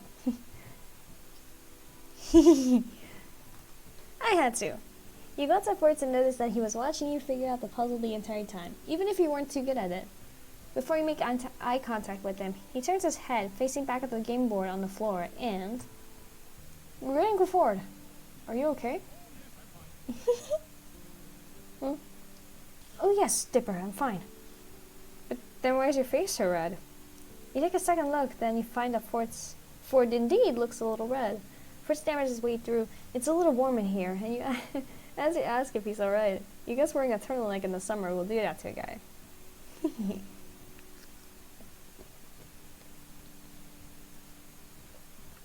But Dipper raises his brows at you both, surprised. He writes something down in the margin of his notebook before clearing his throat to continue the campaign. Through the doorway, the air feels damper than before. The sound of rushing water from earlier has only intensified. On the full wall to your left, you see a bell. I ring the bell. It may have been a trap, or it may have been the right thing to do, because the floor opens beneath you and the three of you land in a boat.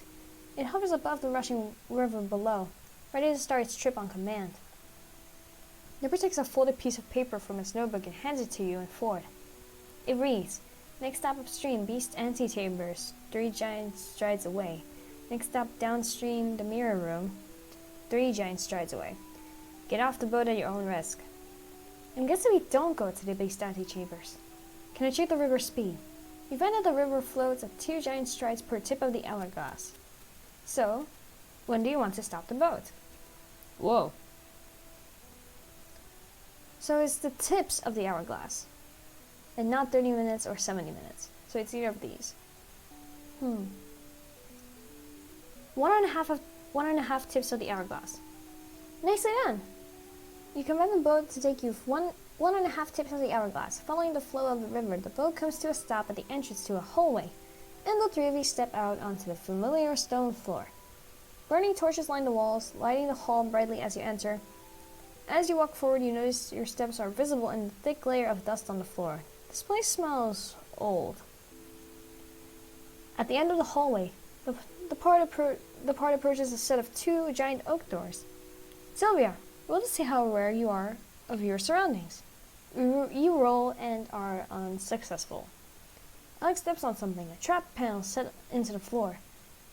You watch in astonishment as a ghostly skull floats out of it, rising to above eye level, just in front of the oak doors. You expect it to speak or do something, but it just floats there. What do?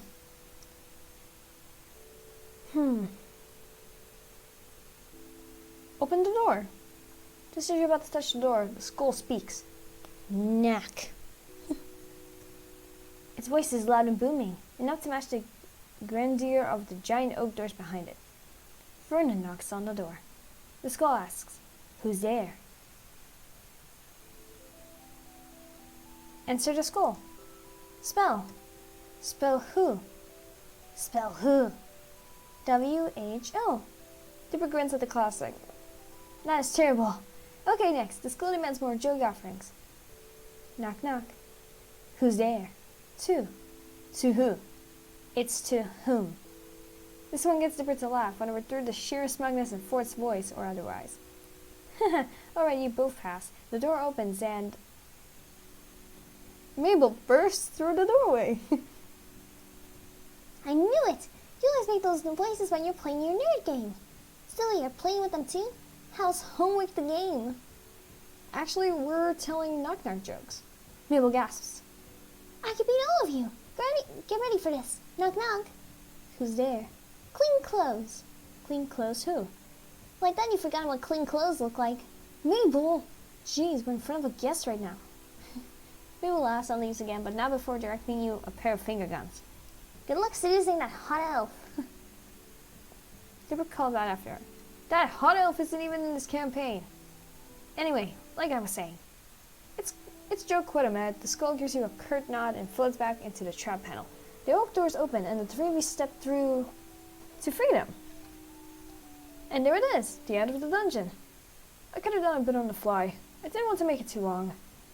I would have run a murder mystery I had planned out for ages, but my test runs have never gone very well with my focus group. So, what did you think?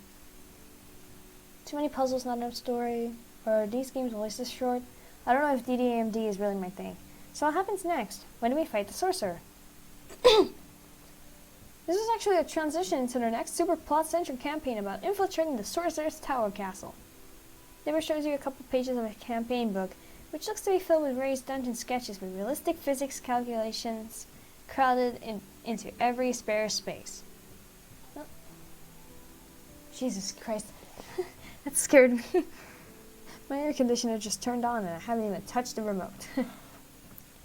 Well, Dipper, I think you did well. It's not easy adding in an extra player on short notice like that. I was writing just in case. Not completely, but just a few notes. Ford and Dipper launch into a conversation about dungeon mastering as they clean up the DDAMD setup, returning the game components into our original glossy fantasy box. They're too fast and practiced for you to figure out how to help, so you just pick up the dice Ford lend you and return them to the original velvet box. Dipper leaves to put the DDAMD box back upstairs, and then it's just you and Ford. Sylvia, you did well for a first-timer. I'd take you into a dungeon with me. I mean, Ford gives you an embarrassed smile, but you're already smiling at him yourself. I know what you meant. Thanks, Ford. A call comes from the kitchen from what sounds like Stan. Well, I talk more, but I better see what he needs. Ford moves past you, heading towards the kitchen. You suddenly feel you need the need to hold on to this moment. Like you need to say something. Ford? Yes? Now that he's looking at you again, you don't remember what you were going to say. All you say is, here's your set of dice back. Thanks for letting me use it. Ford chuckles, shaking his head. No, you can keep it. In case you decide to join us again next time. See you at dinner, then, Sylvia. Nice. I'm going to just drop the stream right here, just for a minute. So, again, BRB.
Okay, I'm back. Sorry, it was such a long wait, and I really apologize. I didn't mean to do that on purpose. It was just that I had a lot to do right now, so let's continue. Really, again, I apologize for that again. Oh, God damn it, my mic fell off. No!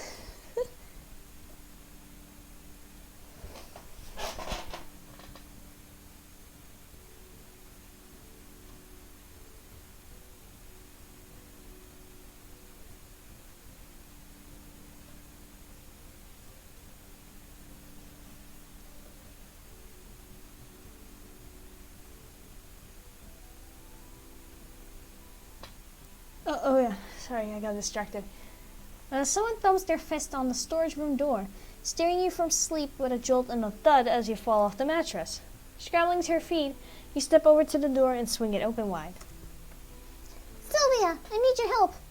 It's at that moment that you look down to see Waddles swaddled in her arms, wearing a top hat and a small bow tie. Why is Waddles looking so dapper? He does look pretty dashing, doesn't he? Wait, we're not here to dish out compliments. It's an emergency. A love emergency. Mabel stares up at you with wide eyes, her little arms unmoving as Waddles attempts to wiggle free from her grasp. This gets stronger than she looks. Knowing Mabel, this could mean she has a new crush. From what Dippers told you, she's still deeply rooted in her boy crazy phase. Waddles and Gompers are renewing their vows today, and I can't find Gompers to put his gown on. You gotta help me find him. You weren't actually expecting your second guess to be right. Okay, wait, Mabel, just calm down for a second. But we have to find Gompers. The ceremony's in 20 minutes. Waddles wiggles himself free and runs down the hallway to freedom. Ignoring Mabel's shriek of protest as she chases him, you're compelled to go back to bed, deciding this is almost definitely a dream, but jog after Mabel regardless. Whoa. You catch sight of Mabel just as she leaps over Dipper, who's sitting on the floor with a large array of graph paper and chewed pencils. She runs to the back door, suspiciously open, after Waddles' snorting self, yelling at him not to lose his tie. Mabel, what's going on? Waddles? Wedding? Gompers? You're a little out of breath. Mabel's fast. Dipper smacks a hand to his forehead, dragging it down his face dramatically. Of course. She told me they're renewing vows or something. They got married last summer, but she misses the pizzazz of weddings. Dipper looks nonplussed, but you can tell he's at least a little invested. Are you gonna help her with whatever that was? I don't know what's going on. Yeah, that's Mabel for you. It's her thing, I guess. There's a moment of silence. I'll help if you do. Thanks, Dipper. And with that, you run past him. Dipper stutters of surprise, growing fainter as you head outside. Mabel's already a ways away when you burst out into the shack's backyard, fortunately standing forward on her way in sight. You're not sure what you think of them finding you searching for a goat bride, as Mabel calls out to lure Gompers home. Come on, Gompers. I already booked the second honeymoon and the caterers are gonna be mad. Runaway brides are so cliche. She's seriously invested in this farm critter marriage. That or she's watched way too many dramatic horror movies. Or both. Come on, Gompers. Go, pal. Where are you? You hear Dipper head towards Mabel to help her look, so you veer opposite, opting to cover more ground in search of the runaway goat bride. Where should you look? Another shack's foundation on the roof inside Stan's car. Let's look on the roof. You walk backwards and put a hand to your brow, shielding your eyes from the sun as you search the scaffolding of the shack. Nothing. You continue walking to the side now until rays of sunlight obscure the view above the sign for the gift shop. Rather surreptitiously, a cloud glides overhead to block the sun, and you're able to look up higher, seeing the misspelled lettering, the very wear and tear in the roof, and a small billy goat munching on part of the wedding wave. Wait. Hey, Mabel! Yeah? You point up to the roof at Gompers. Here comes the bride. Mabel shrieks, Gompers! and sprints into the gift shop, slamming the door so hard the open sign flips to closed. There's silence for a moment, and something flips open on the roof's small balcony, and Mabel pops out from underneath, climbing out onto the roof and attempting to coax Gompers down. And my mic is falling again. Damn it. Every time, the mic keeps falling off. Okay. There's a ladder up to that balcony thing inside the gift shop. It's pretty cool for fireworks. Mabel pulls a sandwich from her sleeve. You can't help but imagine what else she has up there. And waves it in Gomper's direction. He trots towards the balcony, hopping down to Mabel's level and snatching the sandwich from her hand. She grabs the goat and heads back down the ladder into the gift shop. Oh, Gompers, you can't get the pre-wedding jitters anymore. You're already married. You can't get away that easy. Thanks a billion, Sylvia. You saved the wedding. And with that, Mabel gets to work on wrestling Gompers into his dress, yelling commands to Dipper to grab Waddles, who thankfully didn't get his bow tie dirty when he dashed away earlier, and get everything ready for the most important ceremony in the history of ever.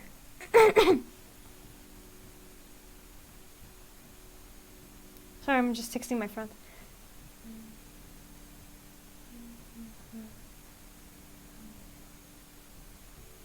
There we go.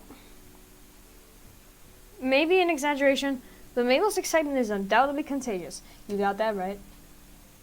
Okay, when Stip finds Waddles, I think we got everything ready. I am, of course, the Vice Caterer Proud Mother musical guest combo. Dipper's gonna take pictures for my scrapbook. Hey, I never agreed to that. Dipper, please. I've got to officiate. Do you mean officiate? See? I'm so busy I can't even talk right. Please, Dipper. I'll help you with some nerd thing later. I pinky swear. Dipper contemplates this, hand in his chin, mirroring his Grunkle Ford, of course. As long as you actually do this time, then yeah, I'll take pictures. Mabel jumps up and down with excitement, jostling poor Gompers in her arms. Yay! Thank you, Dipper. I owe you one. This is what the best brother looks like here right now. Right here, Judy. Oh my god. Fuck. This is what the best brother looks like right here, Sylvia. Damn it, I always mess it up. So I apologize. I always screw this up. Okay. You don't have to do that whole thing again. I'll get back to Waddles. You get back here. Okay, now we have that fixed. That means we... Wait! Sue's left already. My ring bearer's gone. Oh no, what are we gonna do, Gompers? Gompers gives the intelligent answer of bah, chewing on his bridal veil. I could ask her, but I don't know. Gompers chooses the moment to look into Mabel's eyes and bleat at her insistently. Mabel naturally takes this as a sign from Goat. You're right, of course. This is your special day. Again. Mabel turns to you with pleading eyes. Hey Sylvia, could you be the new ring bearer for the ceremony? It would give me no greater honor. I'm very invested in this partnership, Mabel. I gotta see through. Mabel beams, obviously very pleased that you're taking this as seriously as she is. Thank you, Sylvia. Let's get this show on the road. Or this wedding on the backyard. It still works. Mabel runs back into the house and you hear her thudding upstairs faster than a hungry Waddles. Gompers, thankfully still occupied by a half a sandwich Mabel taunted him with, stays put. She goes back soon after with a fluffy purple pillow and 2 clear sticks. After snapping the sticks in half, glow sticks. They're glow sticks. She curls them into small bracelet-sized rings. These are so much more fun than rings. Plus, Waddles can put it on his tail to look super handsome. Waddles oinks in agreement. In his mad dash out of the house, he lost his top hat. Hold your hands up, palm up. And get down so you're not as tall. They can't put the rings on each other if you're way up there. She's got a point. You duck to your knees in the dirt and Mabel turns your palms up, reverently placing the pillow and the glow stick rings on top of them. Okay, Mabel. I'm here with the camera for Sylvia while you're on the ground. You gesture to the happy couple with a wide out of your arm. They needed a ring bearer. Well, I guess they do. Mabel nods, small hands on her hips. She looks over the wedding scene and mumbles to herself, checking things off a mental checklist. Okay, I think we have... Wait! I forgot the flower petals. I'll be right back. She's like, BRE. And she's gone again, leaving you alone with a pig groom, a goat bread, and 2 glow stick bands of matrimony. Goatrimony. That kind of works. You decide not to crack that pun on Dipper, who's examining his disposable camera. He pops the back open and sighs, smacking a hand to his forehead. This one's out of film. It must have been the one Mabel used at Candy's party. He looks up at you and shrugs.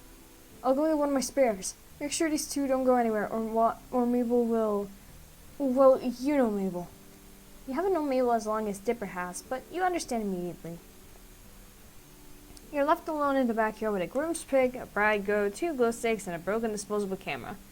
While you'd love to say you've absolutely been in this situation before, you unfortunately have not.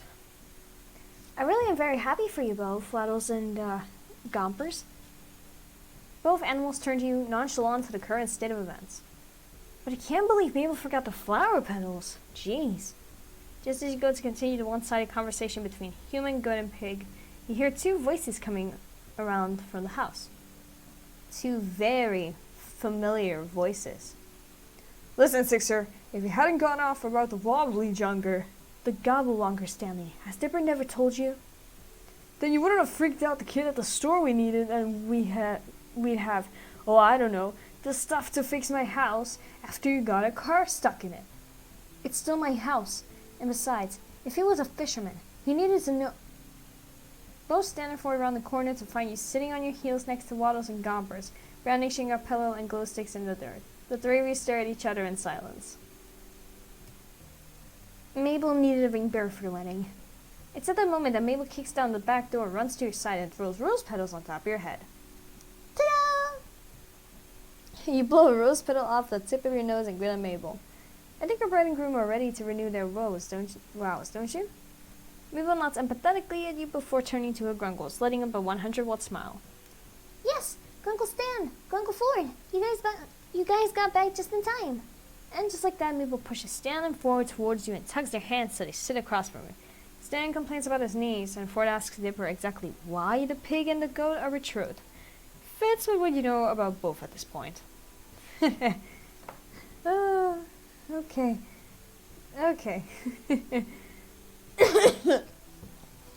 Sorry, I'm out of breath.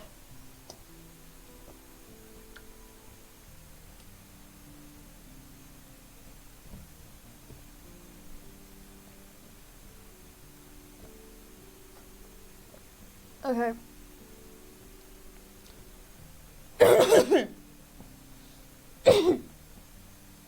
Sorry, something was stuck in my throat.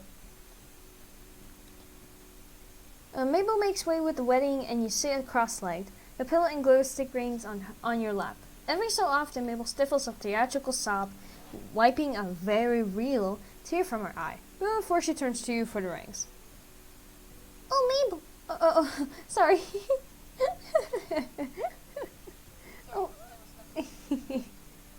Oh, Mabel, how should the betrothed wear the rings, since they don't have ring fingers? Just put them on where you think they fit best. On their heads like small glowy tiaras, around one goat horn and Waddles' tail. One over each ear like fun earrings. Like fun earrings.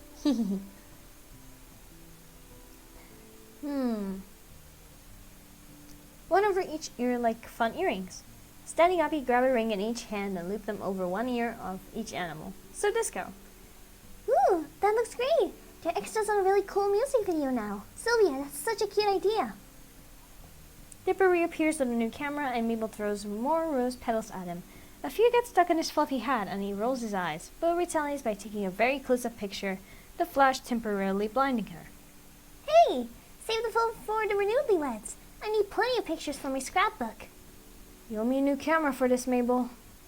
He sounds annoyed, but his fond sibling smile gives him away, and he starts taking pictures of the happy couple, getting odd angles as well as Mabel pushes them into silly poses. You step away from the scene and go to head back into the house. Being a ring bearer is thirsty work, but Stan and Ford stop you before you make it to the door. Hey, Sylvia, thanks for playing well with Mabel with the whole wedding thing. We're both glad you're willing to entertain her whenever we're gone. She didn't, make you do it, did she? Oh, she didn't. She needed a ring bearer, so I stepped up to help. Stan and Ford are matching brows at you. Or arch? I don't know. I don't know how you read it, so I'm just gonna say arc matching brows at you. I'm very invested in the marriage of a goat and a pig, you know. The 3 of you laugh and Stan pats your shoulder. Ford gives you a warm smile. Well, I'm glad you're as into all that as she is. Thank you for that. Yeah, kid, it's nice of you to be nice to her, you know? Ford takes a step forward on the patio, peering down at you through his cracked glasses. You'd be somewhat intimidated if it wasn't for the fact that he's blushing. I appreciated you occupied the kids for Stanley and I while we were out. Both of them seemed to like you being around. You greeted him with a shrug. It's no problem. They're fun to hang out with, even if I'm gonna have some strange photos in Mabel's scrapbook at the end of it. Ford smiles, sweet and almost kind. It's your turn to turn red when he looks at you like that. Well, if you'll excuse me, I've got things to get back to. Yes. He walks past you and into the house, Stan following soon after. Stan elbows forward, and it looks like he mutters something to him, but you can't hear what it was. Whatever he said, Ford looks scandalized. Hey, Sylvia! You're gonna miss the party. We got popsicles. I call the red ones. Pineapple ones are mine. I call dibs. But the pineapple ones are the best ones.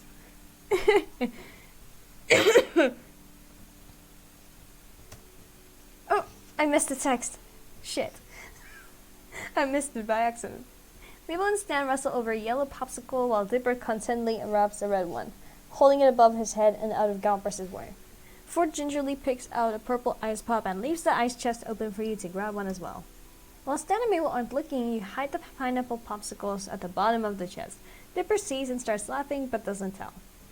They're a strange bunch, these two sets of pine twins, but they're suddenly making your summer a lot more exciting as your stay at the Mystery Shack continues. Your wreck of a car sitting outside in the heat of the setting sun. It's another day of summer with nothing to do but wait. Your schedule is surprisingly clear today. Ford usually has something going on for you to help with, and if not, Stan, Zeus, or the kids do. Who do you want to find? Ford! You pass through the living room and Mabel spots you from her seat at the table. Sylvia! I was hoping I'd see you. Come on, I want to ask you something. Mabel points down at the table with a raspberry pink colored pencil. Her art supplies scattered across the table, lie across various sheets of paper with brightly colored doodles and lots of glitter. You see a drawing that looks like a cross between Barney and Godzilla, a page full of puppies, and a page with a drawing that kind of looks like you. With, is that for or Stan? Mabel's not finished with it yet, but the telltale jawline gives it away. You sit down at the table across from Mabel and suddenly get the same feeling you get at a job interview. It's intensified when she pushes her organized chaos of papers aside and steeples her fingers over the table surface. Sylvia, I'll be frank. I've been trying to find a match for my uncles for a while, but I never seem to get their matches made. Sorry, a match? But then it's like you were pulled from thin air, attracted to the shack by a magnet of love. It was a sign. And this week just made the chemistry you share with him obvious. You know who I'm talking about, right? Ford! Yes. Uncle Ford's Graver family, but he's still guarded. You're the first new person I've seen him actually get interested in. Maybe if you get to know him, he'll see that social interactions aren't so hard, and maybe love was on his horizon all along. Love? That's a jump, to say the least. And anyway, though you had the chance to share some quality time with Ford, you still feel like there's a huge part of his story that you're missing. How much do you even know about him anyway? And why do you want to know so much? And why do you want to know so much more? Mabel, Ford and I haven't spent all that much time together. Sure, we shared a couple adventures, but nothing! Adventures are the perfect bonding material. I know that firsthand. But you know what will really get this chemistry going? Talking to him? What? No, I'm thinking something more romantic. Hold on, I'm getting an idea. I'll get everything ready. Sylvia, you just focus on falling completely and utterly in love. Matchmaker Mabel is back in the game. Just as you exit the talk with Mabel, you run into Dipper right outside the living room. And it doesn't seem like an accident either. His arms are crossed and he's looking at you dubiously. So I heard about Mabel's plan. How do you... I just left the room. Yeah, well, word travels fast and Mabel sends out mass update texts. His defensive posture softens a bit. Just tell me one thing. I know my grunkles can look after themselves, but can you promise me you won't hurt Grunkle Ford? You can trust me. Okay, Sylvia, I'm remembering that. The text notification sounds and Dipper checks his phone. And be ready at any time. For your date with Grunkle Ford? This feels awkward enough. No offense, Sylvia. It's just my Uncle Ford actually going on a date? Do old people even date? Kind of hard to wrap my head around. I hope Mabel doesn't ask me for my help tomorrow. I mean, I have enough trouble trying to date for myself. Mabel calls down from upstairs. You said it too soon. Hey, Tip Top. I'm gonna need your help tomorrow. Well, never mind. During the next few days, you, Ford, and Dipper get further into the DDAMD campaign you left off on, and you have time to flesh Alex out to complement Tyrus and Vernon on the team. Dipper tells you the 3-person trope is typically small for a DDAMD group, but you've been getting the hang of the game, mostly from taking advantage of Ford's helpful nudges in the right direction. You notice Ford staring at you during the game sometimes, and you can't deny that you've been caught doing the same. After your fateful chat with Mabel, you're on the edge and wait for her to pull something out of her sleeve. Every time she bursts into a room with fists full of crayons, you jump at least a foot in the air. But you've been doing your best to pretend everything's normal, or at least as normal as it gets in Gravity Falls. You ventured out into town earlier today and did some tourist-worthy exploring, and ran into the Pines family at Greasy's diner about an hour later. According to the Giddy Dipper and an exasperated Ford, a door to another plane had appeared in the fridge instead of food. Post-documentation and inspection, and lots of spectacle squinting from Dipper and complaints from Stan. Ford suggested they all just wait it out. It was gone by the time he got back. He secretly hoped to catch a glimpse, but when you asked Ford about it, he assured you it was nothing special. Wouldn't even have ranked among his top 10, he said, pushing his glasses up on his nose. After that series of fridge-related events, the shack fell quiet. Dipper ventured out with his camera equipment off to film something amazing, and stands in his office, checking in with his sources, whatever that means. That leaves you and Ford both intently reading on the shack's patio. It's warm and comfortable, yet the overhang shields your eyes from the blinding summer sunlight. You glance over at Ford. He looks calm and collected, same as he's been all week. Conversely, you've been a little nervous around him ever since Mabel's matchmaking interview. It's not that you haven't thought of him in that light before. It's that you never planned on actually trying it out. You can always ask Mabel to call off the matchmaking thing. After spending the past couple days convinced that Mabel was going to spring an unavoidable romantic situation at you at a moment's notice, you'd rather not live with that kind of anxious anticipation. Sorry. Oh, I'm out of breath. Jesus fucking Christ.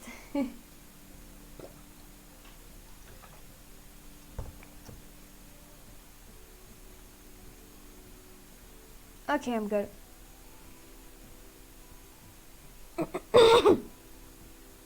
My apologies. You settle back into your book, a paperback Ford lend you. It's a jargon. I hope I can't read it. I'm sorry. It's a jargon-heavy sci-fi with an abstract cover you probably would have overlooked on a bookshelf, and you think you're about to see the first glimpse of the plot after a 3-chapter introduction. You go to turn the page of your book, but the back door slams open. Mabel explodes onto the porch, armed with oven mitts and an apron. Sylvia, Uncle Ford, I need your help and I need it now. Damn it. Oh, my throat is sore. Ford sits up with a wide-eyed look, fixing his glasses that had been startled off the bridge of his nose. What is it? Is something burning? Is something burning in the kitchen? I need help baking. Ford relaxes enough to leave a bookmark in his dog-eared novel and close it, but looks to Mabel with an air of bewilderment. Granda's throwing a... Oh my god, German words! I can't read German. And I do have German classes, but I'm not very good at them. Granda's throwing a Grüß Hasenfülzenbally. I can't fucking read it. Oh, I'm so sorry. Granda's throwing a something party for Marius when he comes to visit, and I volunteered to make cupcakes. I was like, yeah, I can totally bake a batch of cupcakes. But as it turns out, smoke unfurls from the back doorway, inevitably followed by the screech of the fire alarm inside. Mabel wrings her mitted hands and winces guiltily. I can't. Mabel rushes back into the house, you and Ford coming close after. You reach the door in time to see Ford, unruffled, drag a chair over the smoke detector and disable it as easily as flipping a light switch. As for the smoke, you go straight for the kitchen window and open it, fanning the smoke out of the house. Mabel looks guiltily at you both, attempting to waft the smoke out of her oven mitts. Now that you really look at her, you notice there's flour on her sweater, and the kitchen floor, and the kitchen counter, leading to one lopsided bag of flour surrounded by a similar mess of ingredients. Looks like you could use a hand, Mabel. Why did you ask for help much sooner? I'm sorry, Uncle Ford. I wanted to make them myself. She wilts under exaggerated despair. But I need these cupcakes and I need your help. She points at Ford. I need your help. Mabel then moves her pointer finger to you. Oh dear. Both of you absolutely need to help me with this. She looks between the two of you with those Mabel-patted puppy dog eyes, and whatever will you had left to resist crumbles immediately. You pat her shoulder reassuringly. It's alright, Mabel. Baking is a difficult art, and even professionals have off days, and you glance at the oven that's still leaking lingering smoke. I think adult supervision might be good right now.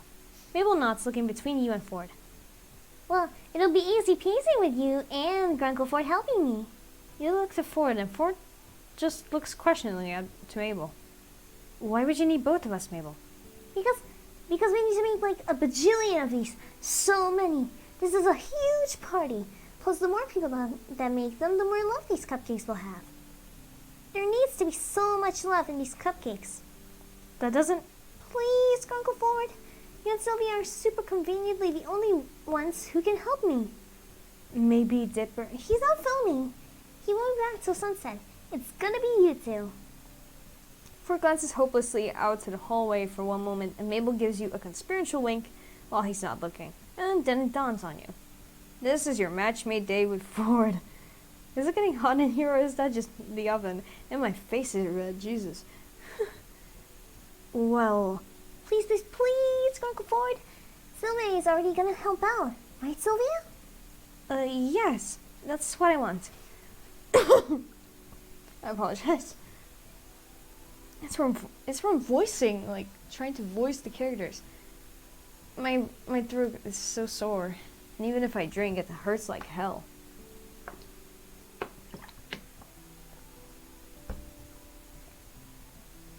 Plus, I don't want to annoy anyone, so I'm just gonna read normally, because I'm kind of tired out. Heart picking up its pace, you hazard a look at Ford to find him looking oddly contemplative now compared to before. He looks to you for a fleeting moment. You catch out the corner of his eye. His attention's back on Mabel by the time you register it, and Ford nods at her. Alright, what do we need to do? Yes! Okay, first rule in baking. Wear an apron. There's never a wrong time to make a fashion statement. Mabel holds two aprons out, one scarlet red and the other white. You have absolutely no idea when Mabel even retrieved these aprons in the first place, but she's already picked out who gets which one. The red apron is tossed to you, and the white one is thrown to Ford.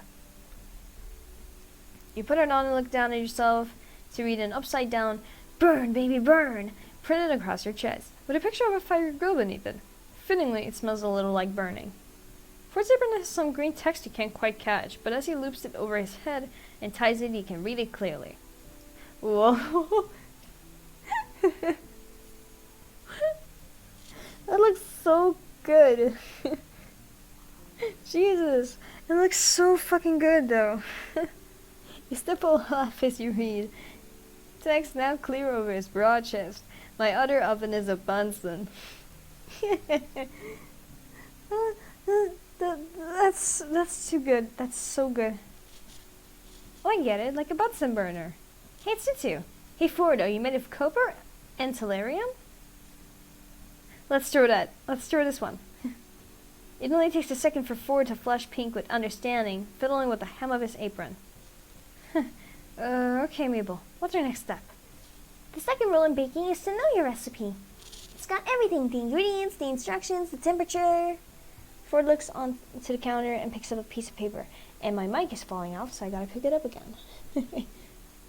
There we go. You guess it's the recipe, judging by the frilly looking photo of a 3-tier cake on the back. He scans over the ingredients, focused. And the third rule in baking is to forget your recipe.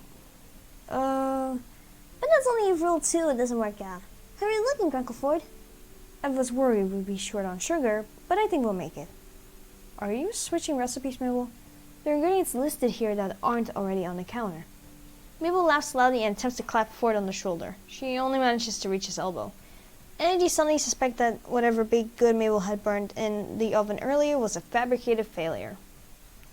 You glance at the stovetop. The open box of store-bought cookies sitting on top confirms your suspicion. Oh, Grunkle Ford, you tell the best jokes. That wasn't a joke. Oh, look, we need flour, and I already have that out. Next.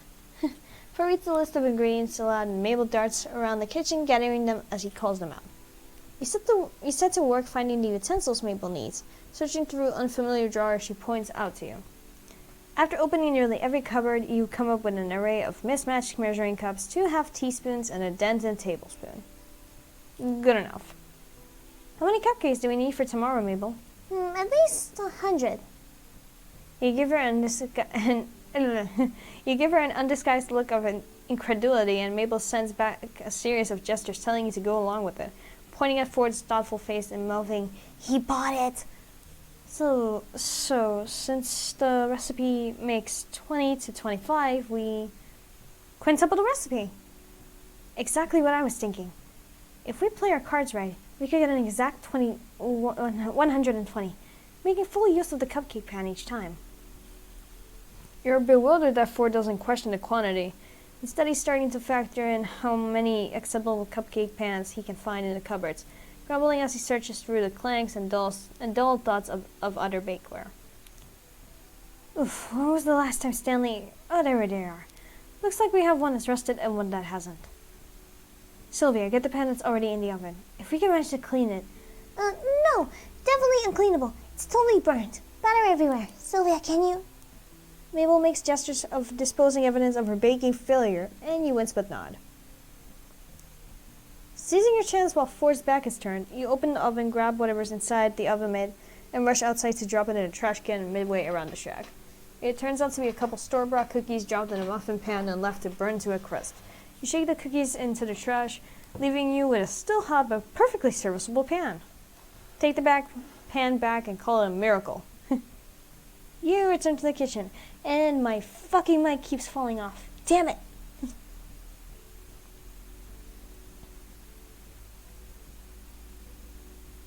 There we go. You return to the kitchen. Look, the pan is actually fine. How lucky. Ford gives Mabel an amusing look. Yes, how fortunate. Mabel gives Ford a winning smile, which must be enough because Ford lights up a smile soon after, shaking his head fondly. You see that Ford has brought a mixing bowl out while you were gone and wiped away most of the excess flour from the counter. He settles back into the role of recipe reader now that you're back. I've already turned down the oven to the correct temperature. Mabel notably doesn't look sheepish in the slightest, still grinning in front of the mixing bowl. So our next step is to add butter. I'll measure it out. So you settle into the rhythm. Mabel measures ingredients and tosses them in. Ford reads out the recipe, pausing occasionally to balance out Mabel's haphazard method of throwing ingredients into the bowl, and you mix everything into a suitable batter. 2 ingredients later, you notice that Ford rolled his sleeves up to his elbows as he works. You could get used to the sight of him like this. You don't notice Ford returning your stare until he clears his throat. Damn it, I heard something. I heard something strange. And I think it was me. Or my chair. I'm not sure. You don't notice Ford's returning your stare until he clears his throat. Apparently your oogling lasted just a moment too long. Sylvia? Yeah? I just added the first cup of flour. You can stir it in now. Alright, Ford adds another cup as you stir the ingredients together, trying to ignore how red your face feels. Oh, look at you two, working so well together. It's like you don't even need me to be perfect. You know she's talking about the matchmaking, but Ford doesn't take it that way. That's not entirely accurate. You're an essential member of our baking trio. After all, who else is creative enough to come up with a unifying theme of all these cupcakes? You're right. I haven't even thought about that yet. Mabel's standing on a chair next to Ford to reach the counter, hops up and sits at the edge of the counter. Lovey-dovey or lovey-dovey? Yeah, I can't decide. Damn it. I do not have a clear throat. Apologies. I'm sorry. I don't know why I translated into a Russian accent right there, but okay. While Mabel works out with her creative genius, Ford scoops out the last cup of flour, going to wipe the excess back into the bag with his finger. Wait, I have the perfect idea. She lifts her arm in triumph and promptly sends Ford's heated cup of flour flying. Ford fumbles to catch it but ultimately fails, and the cup, along with the bag, fall into the mixing bowl, sending a mushroom cloud of flour into your faces. Flour cakes Ford's glasses, along with his nose, cheeks, and forehead, and the front of his hair to the point where the color is indistinguishable from its usual streak of gray. Mabel, thankfully sitting to the side at her perch on the counter, only got half covered in the explosion of flour, even though she's already got various spots of flour all over her sweater. Oops. It's okay, Mabel. Here, take this and dust the flour off. Mabel attempts to brush off her sweater as Ford takes off his glasses, blowing puffs of white from the lenses and wiping them clean with the hem of his turtleneck. He manages to clear most of the flour off his skin, but he missed a spot. Ford? I'm fine. I've had many messier adventures in my time than a bit of flour. Yeah, that's not it. Ooh! There's a lot of flour still in your hair. Brush this hair out yourself. What are we going to do about this batter? I'm not gonna ignore that. I'm gonna ignore this one. Brush his hair out myself. Reach over to brush it out. Ford gives you an uncertain expression, but stands still, letting you make contact. Your fingers only run through his hair for a second, but it was enough time for you to register how fluffy and flowery it is. You can't help but the smile that tugs at your lips as you finish. You just had some flour there. Did I? Mabel has stopped dusting herself off and is now looking between you and Ford with such anticipation that you're getting self-conscious under her attention. Ford seems to notice too, because he takes an unnecessary step back and awkwardly clears his throat. Right, flour mistake. Let's fix it. The three of you take a moment to stare at the disaster zone on the counter.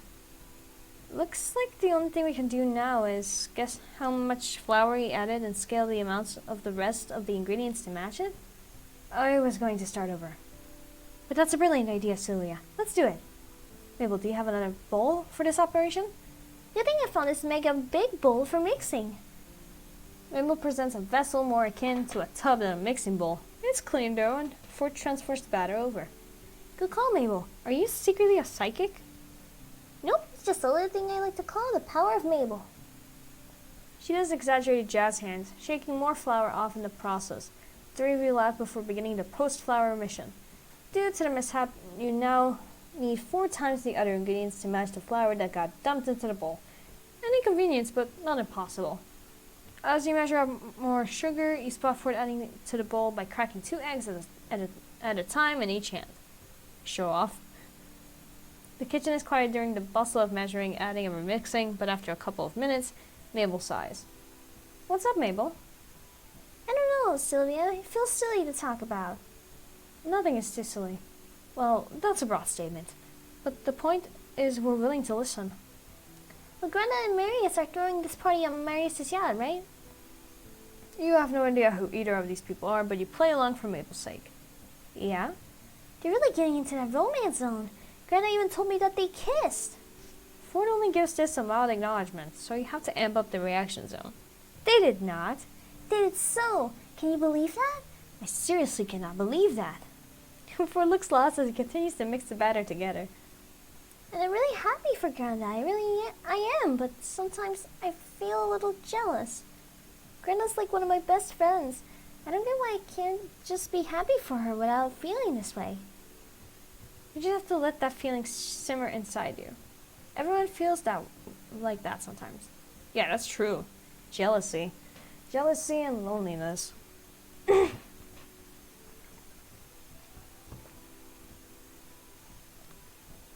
It's best to well, you know. I'm really bad. Oh my god. Everyone feels like that sometimes. All you can do is try your best to stay positive for her, even if you're feeling a little bitter inside. And just know that eventually this feeling will pass. Really, everyone gets this way, even with friends. It doesn't mean you're a bad friend or anything. Thanks, Sylvia. And anyway, if this is about the romance, Mabel, you're only a teenager. You might feel like you're watching your friends get married and settle down so quickly. But that doesn't start happening until you get to 25. You're a wonderful girl. You're smart, pretty, and you can probably make a mean batch of cupcakes. I know that whoever you end up loving will be lucky to have you, and that perfect relationship will come your way. In time. Mabel seems to brighten, and she smiles at you gratefully. Then she looks thoughtful. Getting married. And when someone I know will get married. He's not specific, but Ford pointedly coughs into his fist. Wait, but we need to make these cupcakes extra special before you can bake them. I thought they already were. Were we going to split these into 3 parts, add food coloring, and marble them in? No, that's a special. I'm thinking extra special. I'm thinking explosion rocks. You mean that tiny candy that makes your mouth all tingly? Exactly. I'm gonna go grab my supply. Do you have a fucking... you have a fucking supply? Holy shit. That's a lot. A huge supply of fucking explosion rocks. Mabel dashes out to get the candy, leaving you and Ford alone in the kitchen. Oh my god. Come on. Screenshot. I had to. Normally you'd expect the atmosphere to turn awkward, but you find yourself anticipating something instead. You give Ford a smile. Good job calculating how much we need to salvage the cupcakes. Ford laughs, leaning back against the counter.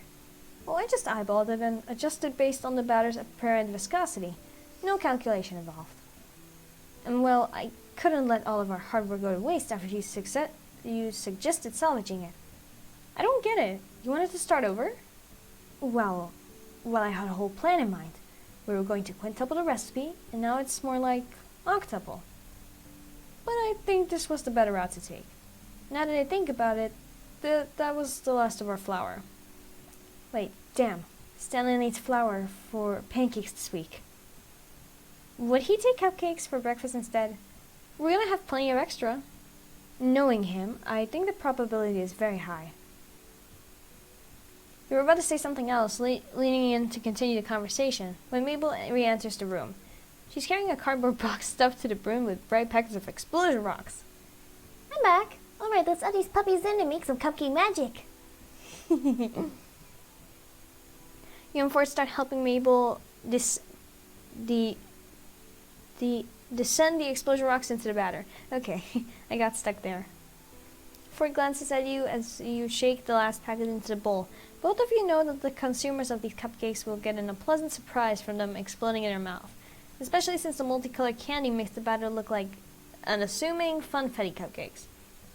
Then it's time to split the batter and marble them in the pan. The 3 colors Mabel chose are deep purple, blue, and pink, which she says ties in perfectly with her theme. So are you going to tell us what the theme is yet? Nope, let's get these in the oven. Ford picks up both pans and sticks them in the oven to bake. There's still plenty of batter in the mixing bowl. You barely skimmed the surface with the first batch. You and Ford share another look. Alright, it's time for the best part, frosting! What kind do we have? It's not what kind do we have, it's what kind we are making. Mabel presents another recipe card. Oh geez. Thankfully the frosting is far easier to make than the batter. By the time you and Mabel separate the sugary result into a few different bowls for coloring, the first batch of cupcakes came out of the oven 10 minutes ago and have cooled down on the counter. As Mabel puts it, they're ready to be Mabel-fied. Ford grins at her as he starts dyeing a bowl of icing bright pink. Decorating the cupcakes is by far the most fun part of the afternoon. The 3 of you sit around the kitchen table. Mabel purposely sits you and Ford next to each other while she's taking the remaining spot. And you use different frosting tips to make designs of all the cupcakes. Mabel had finally revealed her theme to be outer space, because space is full of romance. And this way, I can say their compatibility is out of this world. So the three of you cover marbled cupcakes in galaxy with the combinations of colored frosting. Ford, to put it simply, is delighted by the theme. You're pretty sure the constellations he painstakingly iced on his last 25 cupcakes would pass as illustrations in the Stargazer's book. Or Stargazer's Guide, sorry. I think they're both the same. In the middle of completing a second Orient, Ford gets some icing on his face. A drip of blue somehow made it onto his chin, probably from testing the icing to make sure it tasted good. It did, of course. Mabel kicks you from under the table. Ouch! And she nods her head at her grunkle, giving you a meaningful look that Ford completely misses. He wipes most of it off, but there's now a streak of blue at his cheek. So you smear with your finger, wipe it off for him, point it out.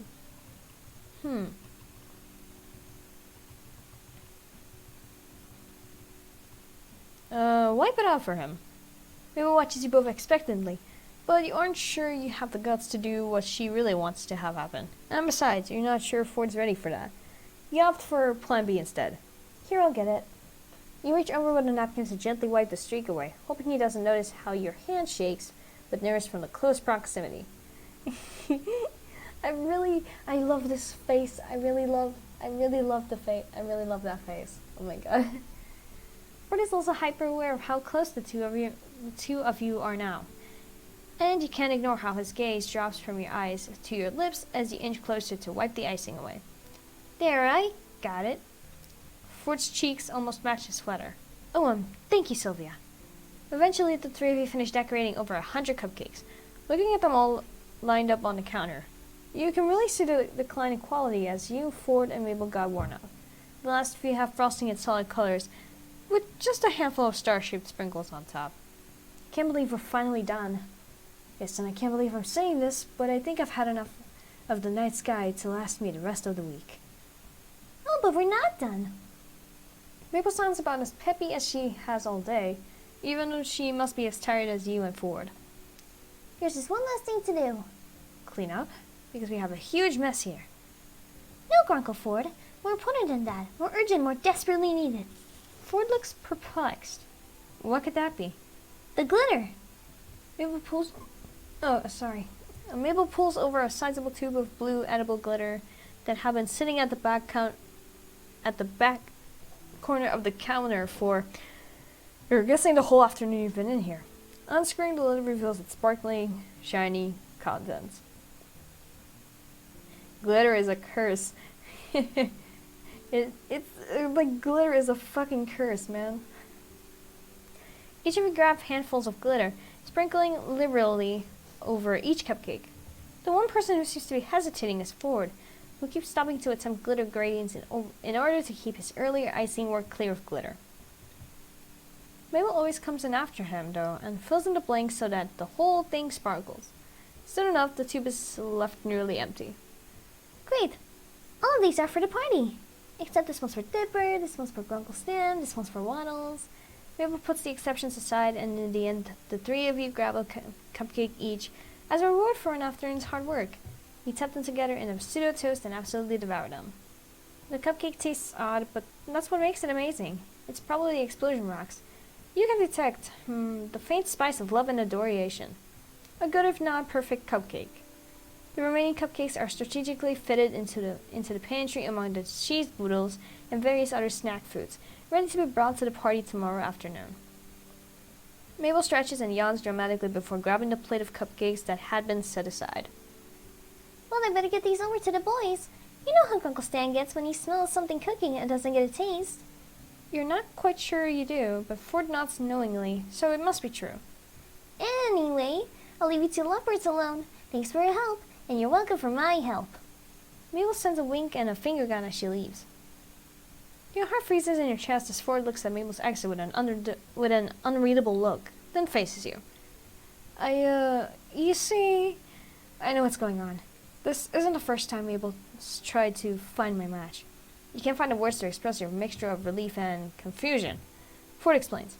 I suppose she's at the age where kids are thinking about romance and then dating. Stanley and I are just two of her recent subjects for these compatibility experiments. Last time, Miva reached out to Mermando to send me with a merman.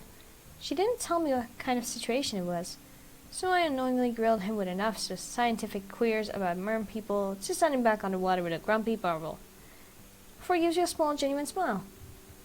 But I can't say that it's all been bad. After all, I haven't managed to repeat that kind of mistake yet here.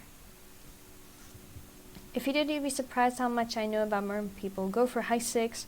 So how do you think this match is going? Ford shrugs, though he's sporting a light blush. I think this one has potential. We both look around the disastrous scene of a kitchen. Since Mabel conveniently had other things to do, she left you and Ford with the task of cleaning everything. Ford rolls his sleeves up and adjusts his glasses. Come on, let's get this kitchen cleaned up. Hey! Holy shit, that was a mouthful of words.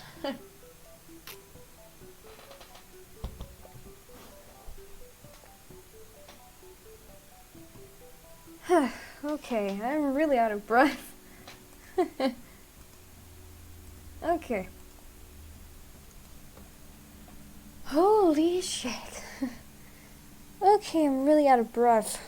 Oh my god, that was a lot of reading. I'm just gonna leave the stream right here, and maybe I'll do a part 2 maybe this week if I have some time. So I'm just gonna leave it here. But I hope that you enjoyed the stream. I know that nobody is even listening because nobody doesn't really care about this stream. At least I did it for fun and not for views or something like that. But at least I enjoyed doing this. So even though it's weird for me, but at least I had a lot of fun. So I hope that at least you get to watch the stream afterwards after it's uploaded. So thank you for being on the stream, I guess, and have a nice day.